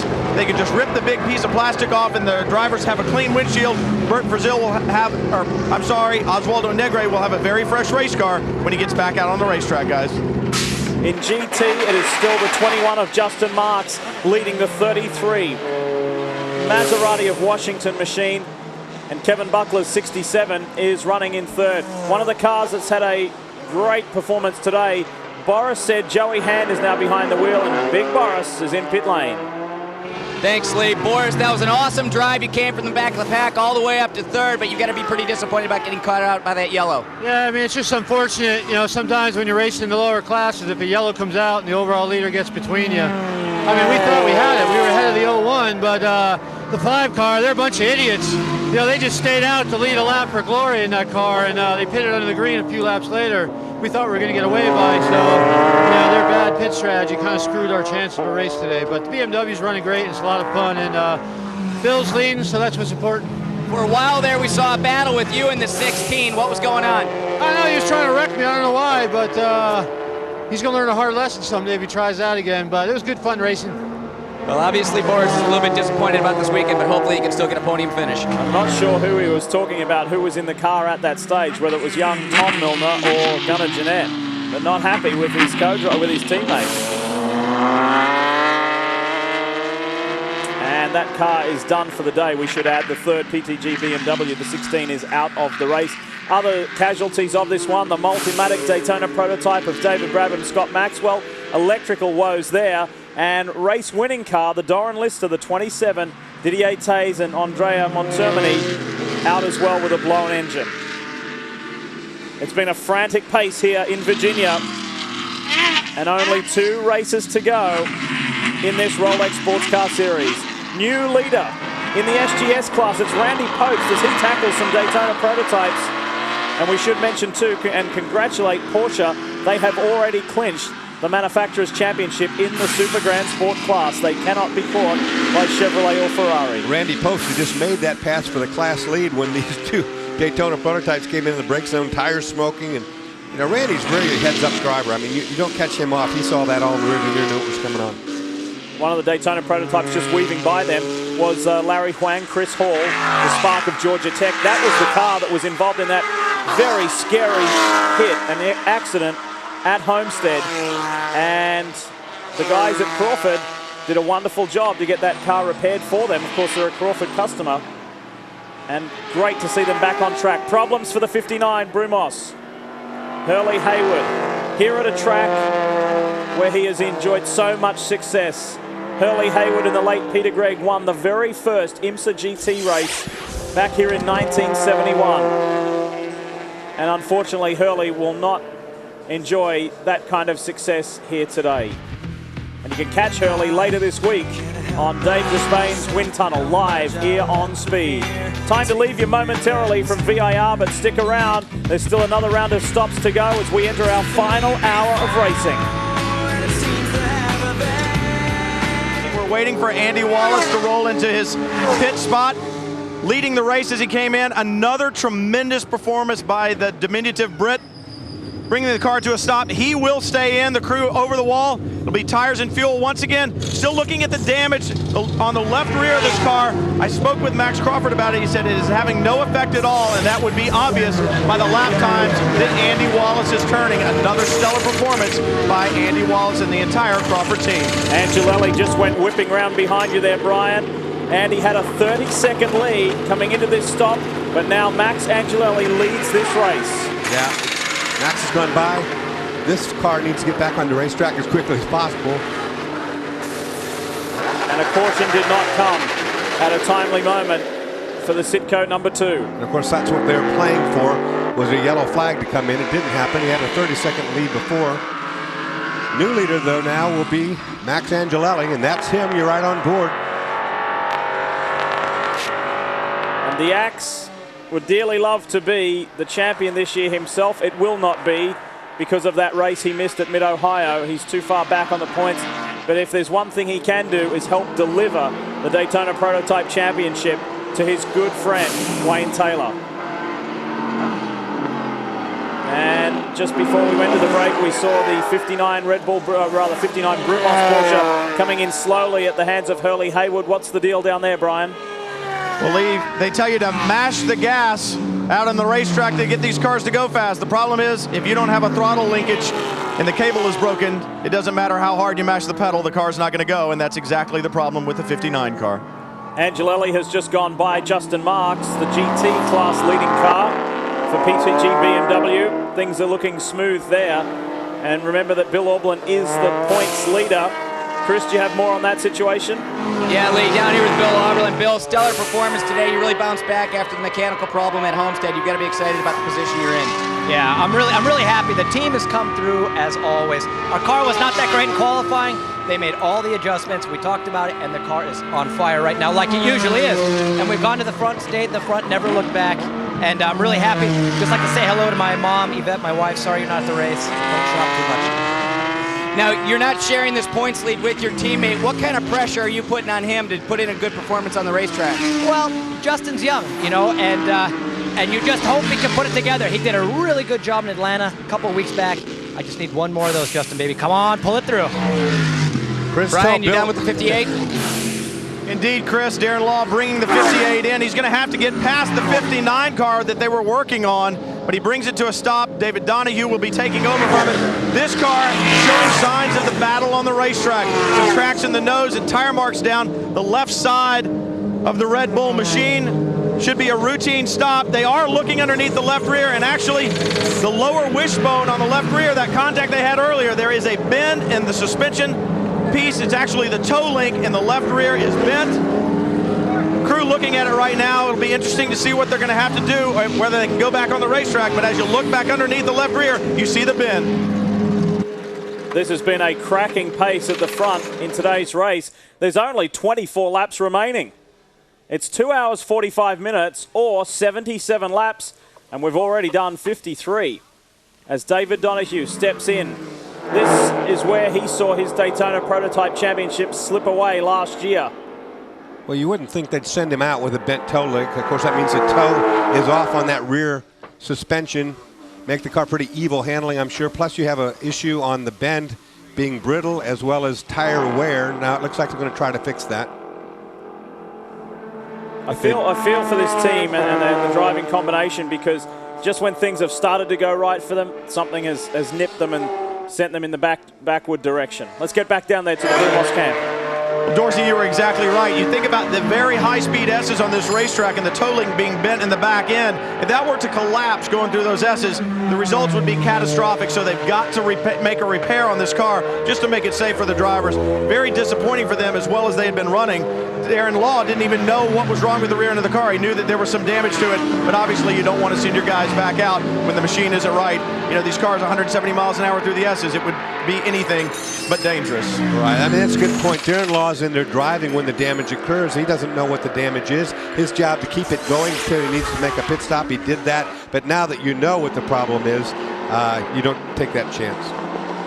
19 seconds out in front is this car, the 10, the SunTrust Pontiac Riley of Max Angelelli. Scott Pruitt is second, Wallace is third, Diaz is fourth, and Butch Leitzinger is fifth. He'll never make it.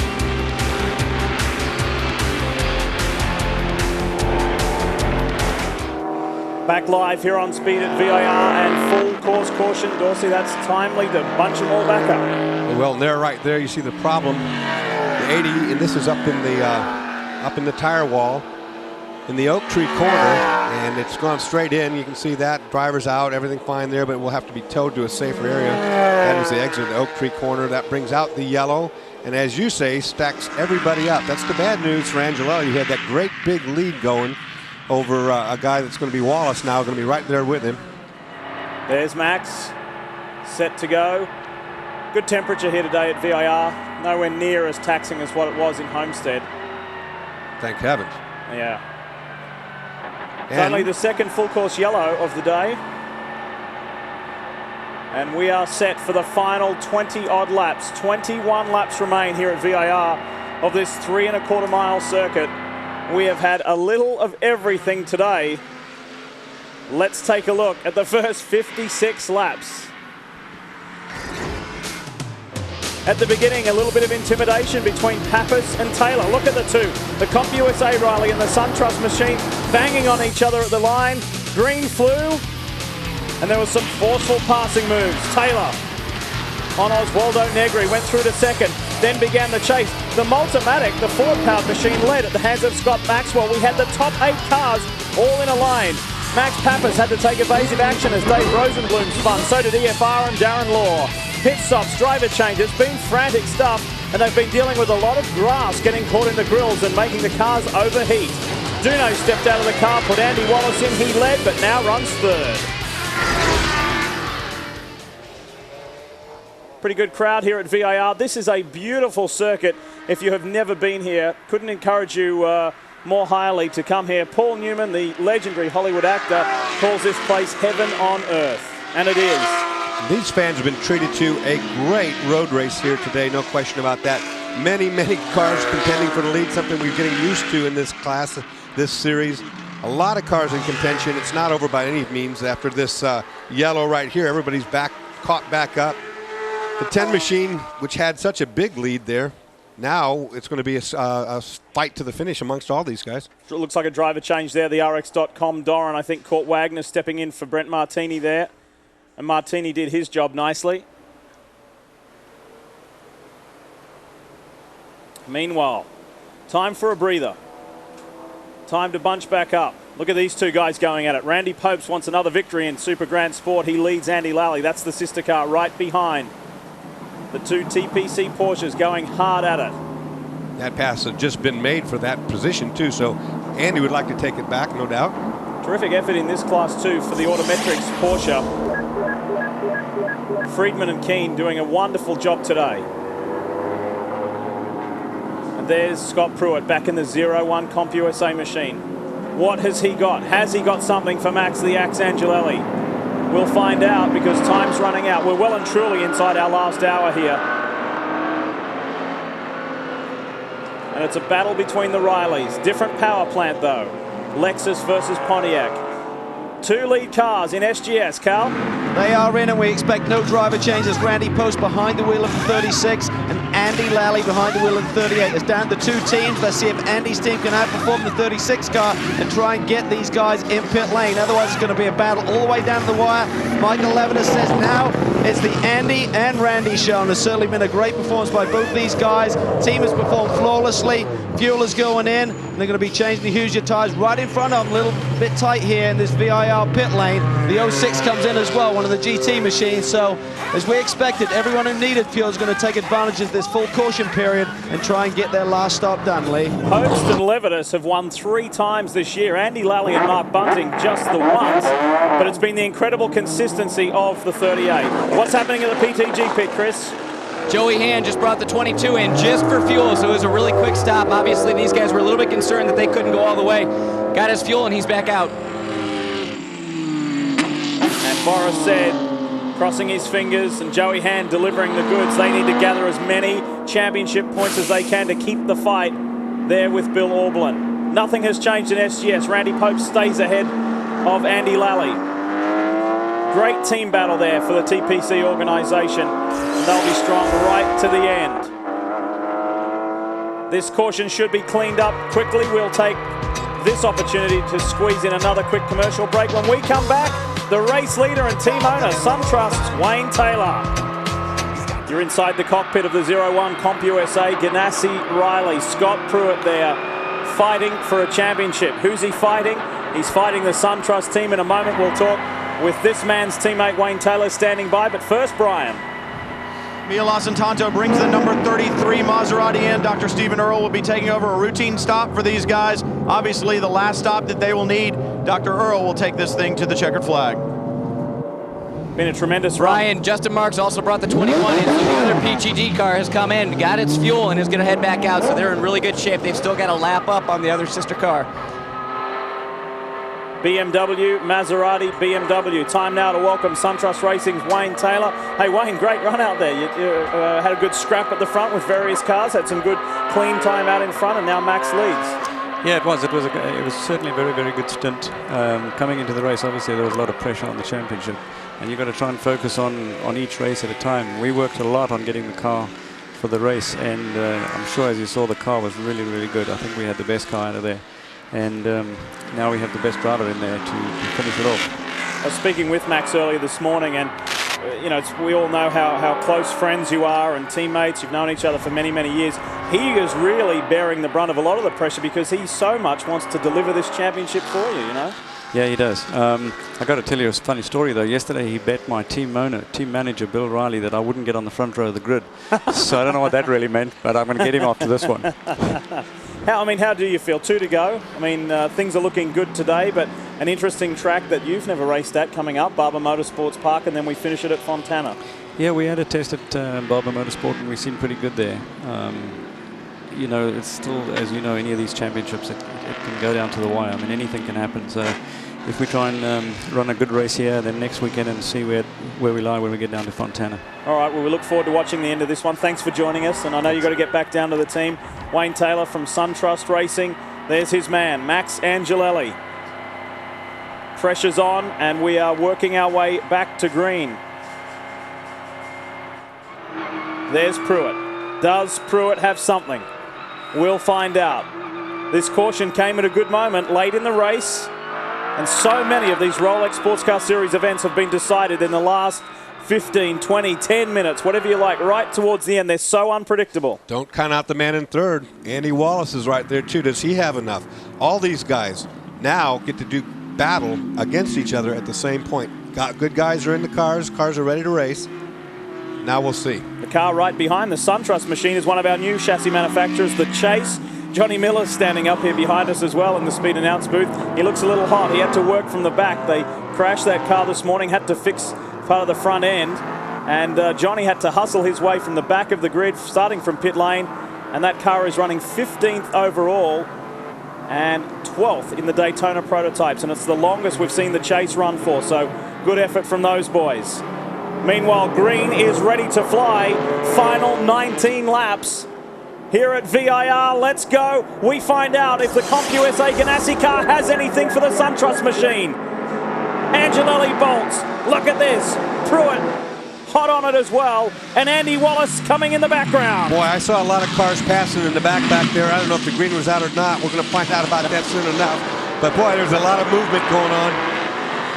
These guys are going. Look, they split. Wallace just gets by the Chase and the Southern Motorsports BMW as well. That was a tight call for Andy Wallace. There's no time to negotiate any of this stuff right now. You got to get down. And Leitzinger gets by Diaz. They're fighting now. Diaz tries to come back. This is getting dicey in amongst the traffic. Oh, you don't want to be in these guys' way right now. They're not going to have any patience. They know they have got to get to the front before that 10 sets sail and gets away. Stefan Gregoire with some pretty hairy moves up there in the spirit of Daytona. Crawford, he lies ahead right there with Butch Leitzinger. Up the uphill S's. Oh, boy, I tell you what. This is intense stuff right now. I mean, they can see the 10 getting away, and they got to get by these two cars. That's being easier said than done. The 7 of Vic Rice, Shane Lewis. There's one. It sits in 9th overall, and there's a battle going between that car and the 09, but they're not on the same lap now as these guys get by. The 4 first up for Butch Leitzinger. Diaz trying to go with him. And look at this speed on the straightaway. These two cars so equally matched. Pontiac versus BMW, Crawford versus Fab Car, and the 4 wins out. Right on board with Shane Lewis right there. You see the pass has been made already. That car down the straightaway, though, they were side by side all the way to the brake zone. Shane knows these guys are battling for the lead. He's not going to hold them up.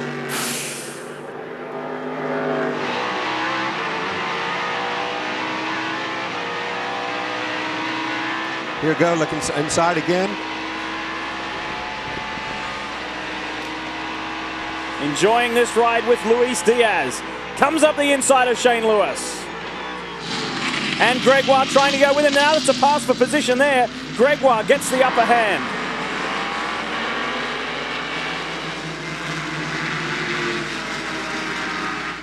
Shane Lewis, Dorsey in the speed booth. You got me, bud?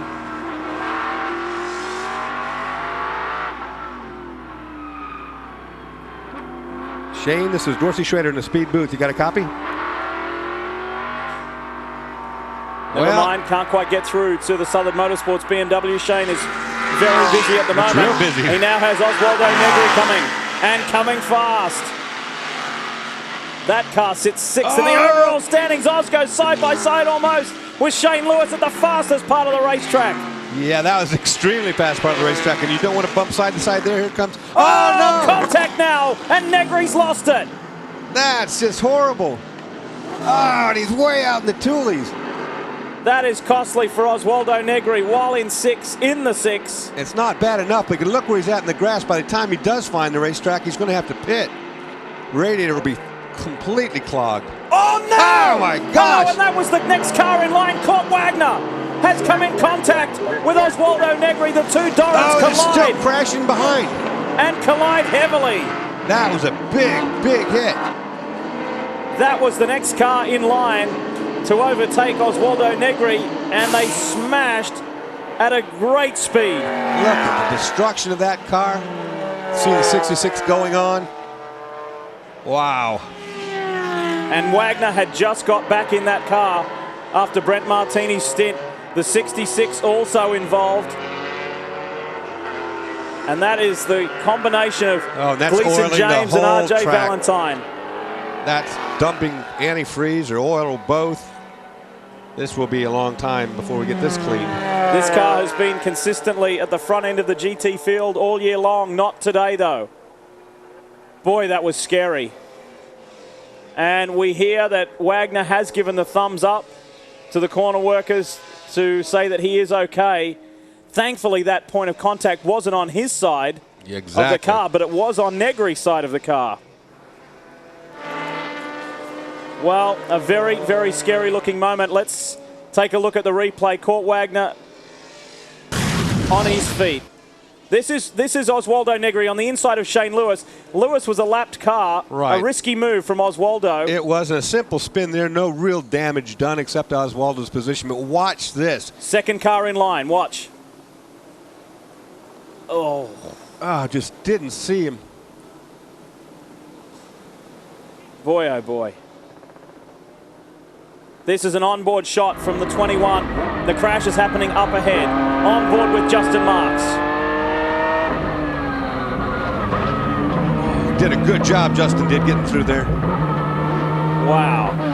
And looking at that a second time, Oswaldo Negri had grass and dirt come over the windshield. He kind of went out a little bit onto the track, and Kurt Wagner was completely unsighted. Pulled out behind that lap GT car, tried to get on the inside, and there was the very slow-moving Oswaldo Negri. It's now starting to rain, but your buddy Scott Pruitt could give you a good birthday present. Happy birthday, Max.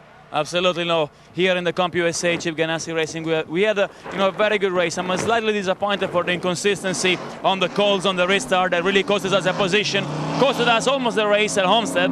But we are fighters. We're right behind the 10 car, and right now with the condition like that, it's definitely going to be up to who keeps his head on his shoulder the most. Well, with the rain starting to come down and the dirt and debris on the racetrack, is that going to make it especially slick out there? I mean, the track is already quite slick. Many people have been out, and you can't afford to put a tire off. So it's definitely going to be like a very interesting 10 laps to the end. But Scott is a great guy. Us in Comp USA, we have one goal, winning, and the 10 car know about that. The Lexus Spotlight shows us their progress. Started first, currently second. The sister car with Luis Diaz behind the wheel has made up 3 spots. Morales started that car. The Shank machine is out of the race due to that huge contact. And sadly, we lost Kevin Doran's machine with Didier Tays at the wheel very early in this race due to an engine failure. There they are. The two warriors head to head. And you couldn't ask for it to be any more perfect, Dorsey. These are the guys fighting for a championship, and they're first and second at the moment. Look at the difference right there. Scott Pruitt has got a visor on, a dark one at that, and it's not all the way shut, but it's shut partially. Here we get ready for green. We are going racing, and look at Pruitt. Aggressive right at the restart. He wants to get this Comp USA Ganassi machine in the lead, but Angelelli won't have anything to do with it. How slippery is it down here in turn 1? That's the question. I guess we're about to find out. Angelelli made it shut down okay, no problem. Wallace putting pressure on. He's watching Butch Leitzinger come from behind in 4th. Then Luis Diaz, top 5. And they are the 5 cars on the lead lap. Leitzinger on his teammate. Couldn't quite get there. Now he had a thought about it, though, and you have to wonder.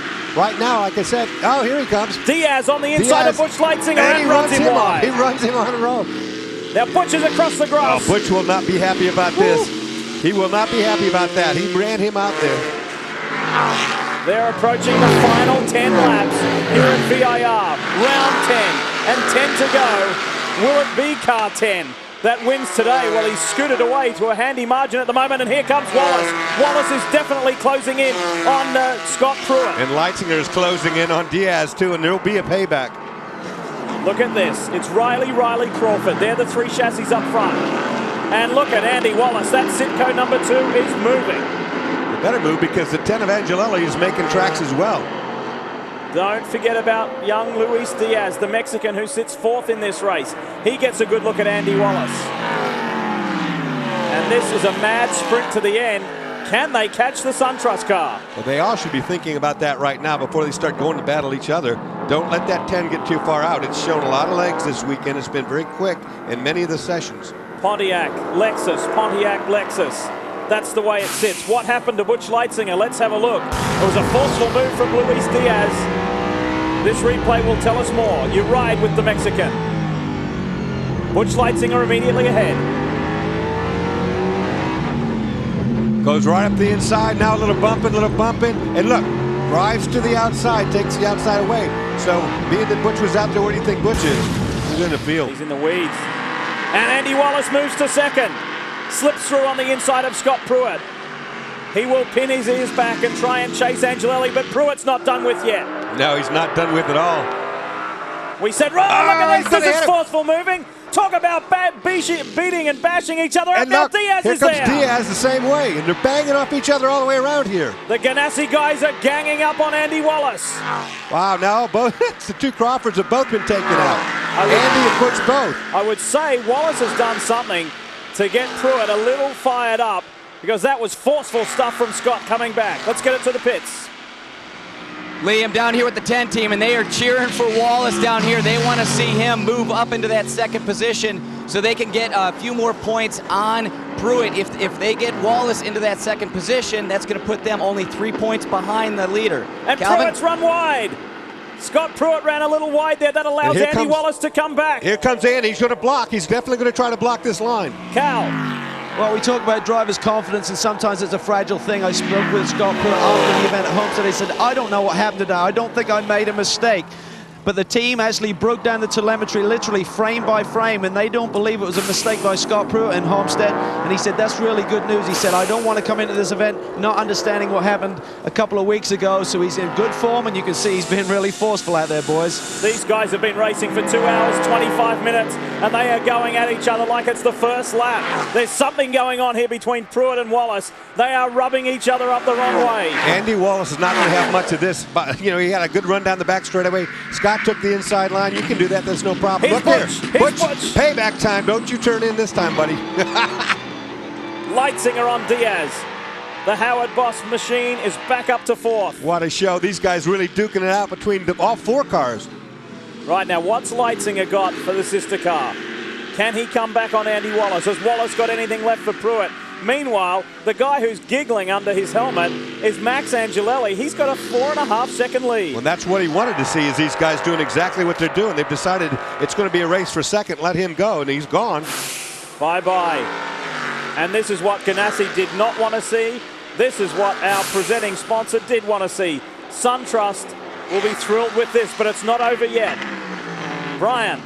Well, indeed, it's not over, but I checked in with Max Crawford for Andy Wallace. I said, has he said anything on the radio about this battle that is going on with the Lexus cars of Chip Ganassi? He said, absolutely not. He has not said a word. He's got his head down. He's up on the wheel, and he's driving as hard as we can. But it is looking ugly out there, guys. I haven't seen battles like this for a long time. Too busy to talk. He is. You can't talk. You can't push that steering wheel button when you're opposite lock banging wheels with people. There's the margin, 1-2. That's what 4.37 seconds looks like. And Wallace is good on that back straight. Coming into turn 14, he makes up some ground on Scott Pruett, but Pruett's good in the corners.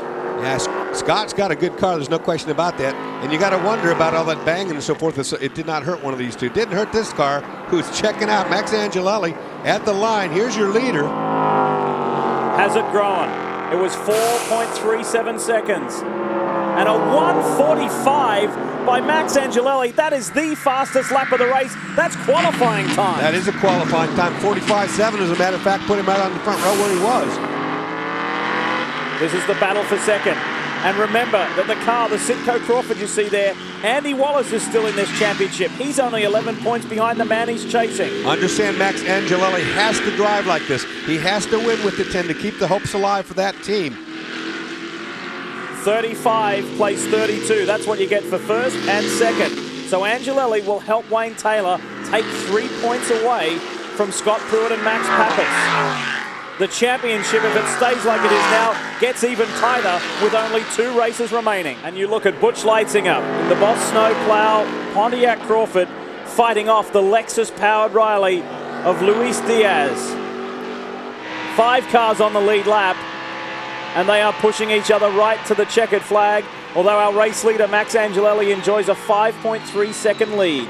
Pushing each other around to the last lap, I should say, as all but the lead cars made contact with one another. The lead car far enough gone. Angelelli, there's the leader right now. We'll take a look behind him, and we'll see where there's your battle for second place. Scott Pruett, Andy Wallace, third place right behind that, or actually it's fourth place.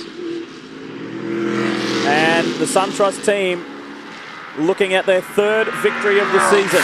They got their debut win at Phoenix in the night race. They won again at the Paul Revere at Daytona and did it easily there. And now at VIR. So this will be their first road course victory. If they can hang in there for another 12.5 minutes. These 2 guys racing for position as well. Don't count them out. It's a Doug Goad car. There's a 6 and 7. Stefan Gregoire is behind the wheel, and in the 54, it's the reigning Rolex Series champion, Terry Borcello. And you just have to wonder what could have been with the Kodak Easy Share car. Problems early when Christian Fittipaldi ran off the track. It's starting to rain. You see it on the windscreen right there. Those are big drops hitting. That's the long back straightaway. How wet is it at the end? That's what Terry's asking himself. Back up to the race leader. Now, he would not have that big a lead had not the other guys beat each other up in that contest over who was going to get over second. These cars very equally matched. You can see that all the way around the racetrack. Max has the big lead because of Scott Pruett having issues back there with Andy Wallace. Well, Chris, Calvin, or Brian, who can tell us how hard's it raining down there? Well, it's definitely let up a little bit, Leigh. We had a heavy sprinkle here about 10 minutes ago. It's now eased up. I don't think the amount of rain we're getting right now would actually affect the racing surface and slow these guys down, and certainly the lap times Angelelli's putting in would be testimony to that. Pruett has seemed to have shaken off Andy Wallace. Is he eating into Angelelli's lead? Yes, he is. He's taken half a second out of Angelelli in that last lap. Pruett may not be done with yet. Pruett runs the quickest of that group of laps by 0.6 of a second over the lead car of Angelelli. Or is Angelelli just knowing that he has a big lead like this starting to just check up a little bit? That was the 3rd place GT car he came by, Dr. Steve Earle. And that means that the second PTG BMW is into second. So Boris said, still in this GT championship hunt. And a quick update on SGS, it's still Randy Popes ahead of Andy Lally. And the Autometrics car, a stunning performance.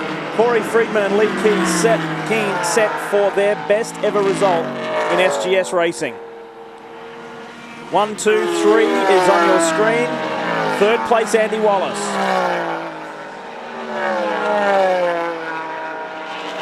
And again, has been in the car for a long, long time. He is a stout young man, no question about that.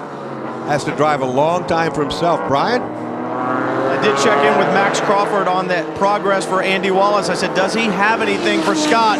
Sadly, Max said, I don't think he does. The damage that was done to the left rear of that car is now beginning to have an effect. He said he has a high-speed oversteer, and as you know, Dorsey, that is not something that you want. Then you couple in the fact that there is moisture starting to fall. We're starting to get some more sprinkles down here, and you add a slick racetrack without a lot of downforce in the back end of that car. Not the car you want to be driving right now. And then, what about the effect that the downforce has on braking? It all adds up to a long way to go for Andy Wallace if he wants to catch Scott Pruitt. Is this traffic that's causing this? We'll find out. But now the margin is less than 3 seconds. It's either that Angelelli's being held up, Pruitt's flying, whatever the case, they are getting close with only a handful of laps left to run. When we return, we'll take you to the checkered flag. The closing 3 laps. And the top 2 in the Rolex Sports Car Series are the top 2 in the race. You ride with Scott Pruitt, the points leader, and he is hunting Max Angelelli down. Max Angelelli got held up by a bunch of lap Porsches that were all racing with each other. Nobody's problem right there, but it's open opportunity for Pruitt. He is right there. Chris, tell us more about the 10. Lee, these guys are saying there's no problem with the 10. However, he's just catching traffic in horribly bad spots on the racetrack. And this rain really is picking up right now. It's raining harder than it's been, and the ground is actually starting to get a little bit slippery down here, so we're going to have to keep an eye on that. Brian? Chris, I checked with Mitch Davis on the car that Scott Pruitt is in. He said, yes, Angelelli's getting traffic, but Scott is also flying. You can see down here, Max Pappas really cheering his driver on. He wants Pruitt to deliver that victory, Lee. 3 victories for the Ganassi boys. This could be 4. We will find out. Boy, this is pressure. Pressure. And look at Pappas, the birthday boy. Can it be his day? This is for a driver the worst nightmare you could have. 2 laps to go just about. You're going for the championship. You're going for the win. It's raining quite hard, and these cars are sliding now. Look at the pressure. Look at Wayne Taylor. He was up here with us moments ago. And more lap cars to deal with. For Max Angelelli, it's a hard thing to do. You're the lead car. You want to take your cautious, but there is no caution when Scott Pruitt's hounding you from behind like he is right now. From here, there's 2 laps to go. 2 laps of the VAR circuit. Look at Pruitt. Goes for the inside run. Max will not give anything away now. He knows what's up. He knows what's all for everything. There'll be no inside pass made for these next 2 laps. 6.5 miles to go. If they stay as they are, when we head to Barber Motorsports Park in Alabama next weekend, there will only be 5 points separating these 2 teams. Remember, a mistake by any of these guys, either Scott or by Max, slide wide, get off by half of a tire width, and it's all over for you. Nothing has changed in the other positions in the top 5. There's Andy Wallace. Andy Wallace. He's caught up as well. He's good in the wet conditions. Likes the wet conditions, and he's caught up a great deal. But he's going to have only 1 lap when they get back to the start-finish line to do anything about it. As you can see, just at the back there, Butch Leisinger is still his 4th, and Luis Diaz another top 5 result. But he is coming. Andy Wallace, a bunch of gain right there. Equal best result for Stefan Gregoire and Doug Goad if they stay where they are. Borchella and Fittipaldi are 7th. Hall and Huang are top 10 in 8th. Wallace, and Rice and Lewis are 9. Sorry, Wallace is there. He's right there.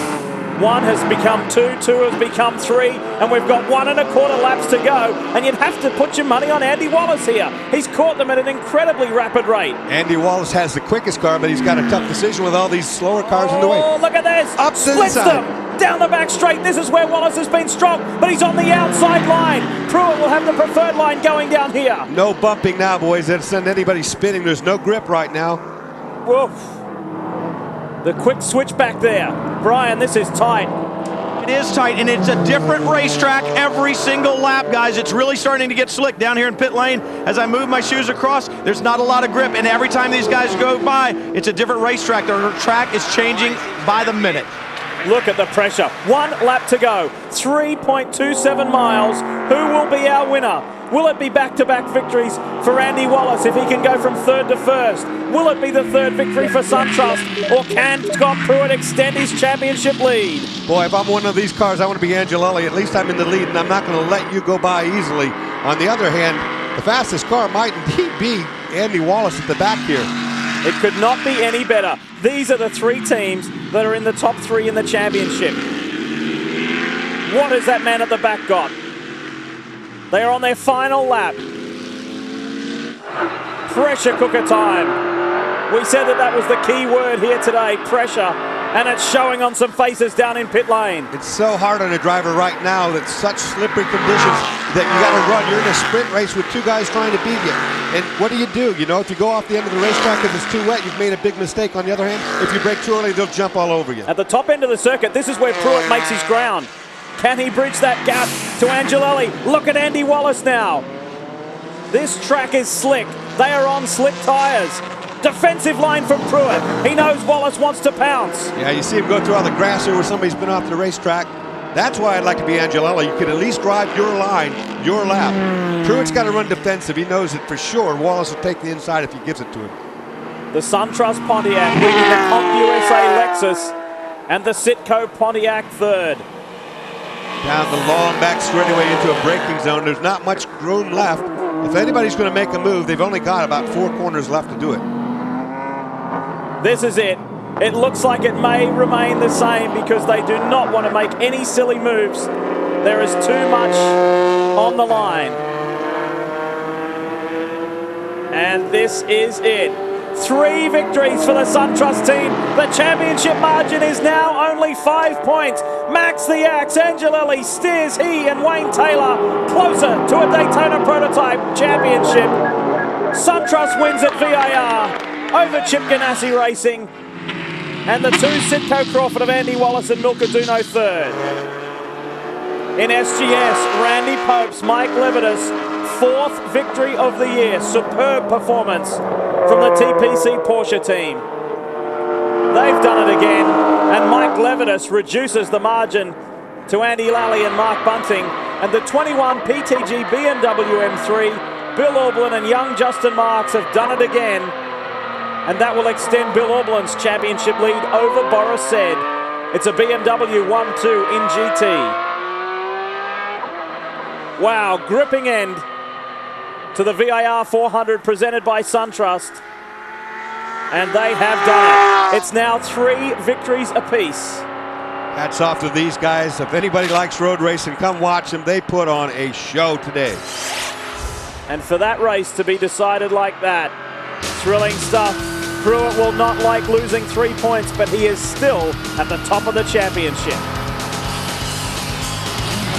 What a day for these guys. The event was sponsored by SunTrust, and that very team has done it. Bill Riley hugs Max Angelelli, Wayne Taylor in there.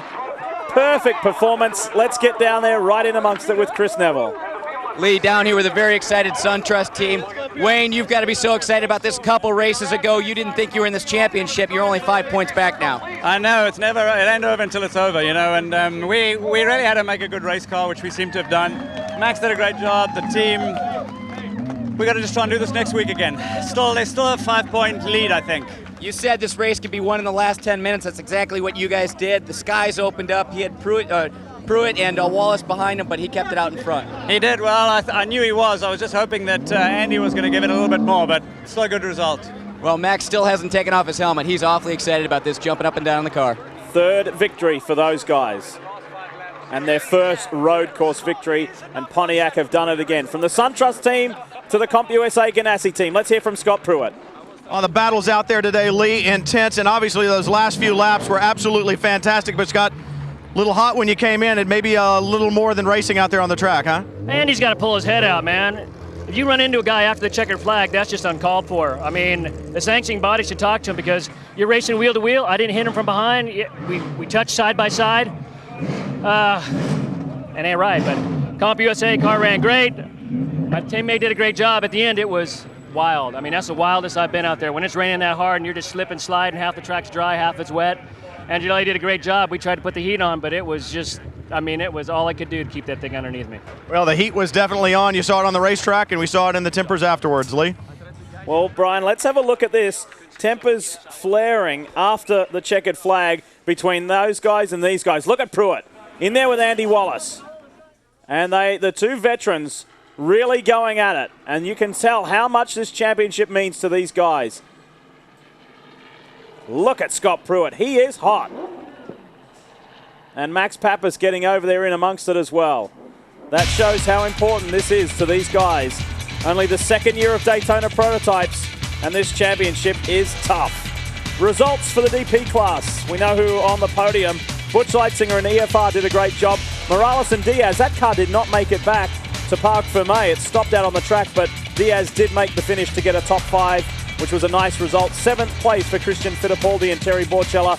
Not the result they were hoping for, but a good result ahead of them to Stefan Gregoire and Doug Goad. Another top 6, fine effort. And we know what happened to the G&W guys, Court Wagner and Brent Martini, and also the Michael Shank cars. Huge accident with those guys. Back down to victory lane, more celebrations, Calvin. Yeah, absolutely. There's a big championship chase in SGS as well. And Randy Post, Michael Levitas, what a performance today. 4th win of the year, 2 in a row, Michael, and it tightens the points chase up. It really does, Calvin. The points are starting to now it's getting a little tighter between the 36-38 car. The TPC crew did such an incredible job today. The guys were magnificent. Randy Post, what a great job today. Just really brought the car home. In what fashion? Turned fastest lap. He's the man. Well, my big competition was my teammate Andy Lally, and I want to dedicate this victory to James Haggerty, son of Roy Haggerty and Deb Haggerty, the Agilon consulting people who sponsor us in our Porsche. Okay, congratulations, Guy. Let's go over to Brian with the winners in GT. Well, Bill Auberland, Justin Marks, a tremendous job. I know it was difficult conditions out there, but Justin, for you, a little excitement there in the end. Yeah, I mean, it's really something to throw into the mix when it starts raining at the end like that. It is not a fun track in the rain, especially when you got 35-lap-old slicks on, but Bill did a great job in the first stint and got us a lap up, got us a good lead. I just had to bring it home. Had some close calls there. It's going to happen in racing, but we just lucky that we had the lead that we did and we could bring it home. Well, another victory for the 21 car, but the 22 car finished second. The Drivers' Championship still very tight. BMW back on top at VIR. Taking a look at the GT results, 8th class victory for Bill Auberland this year. Well done. He extends his points lead over Boris Said. Fine second to come back, considering Said and Hand started at the back of that pack. And the Maserati on the podium. Nice result for the boys from Washington. Tough day for Kevin Buckler's Racers Group organisation. SGS final results, and we know those guys picked up their 4th victory of the year over the sister car. Best ever Rolex Series result for Friedman and Keane. Corey and Leigh doing a wonderful job. Their best result before that was 9th. SunTrust Improve Your Position Award today in Daytona Prototype. Tremendous effort from the 2 car of Andy Wallace to go from 13th to 3rd. In GT, the 22 of Boris Said and Joey Hand from 11th to 2nd. And the G&W Motorsports machine of May Van Wyck and Craig Standard, 12th to 7th. We congratulate those guys on behalf of SunTrust. Hey, in a week's time, we get to do it all again at Barber Motorsports Park. And if you don't think emotions run high, just think about it. They got 1 week to stew on it, and then they get to punch each other out again. And we hope those wounded cars can be fixed. On behalf of Brian Till, Chris Neville, Calvin Fiss, and Dorsey Schroeder, I'm Leigh Diffey. Thanks for joining us from VIR. We'll see you at Barber in a week's time.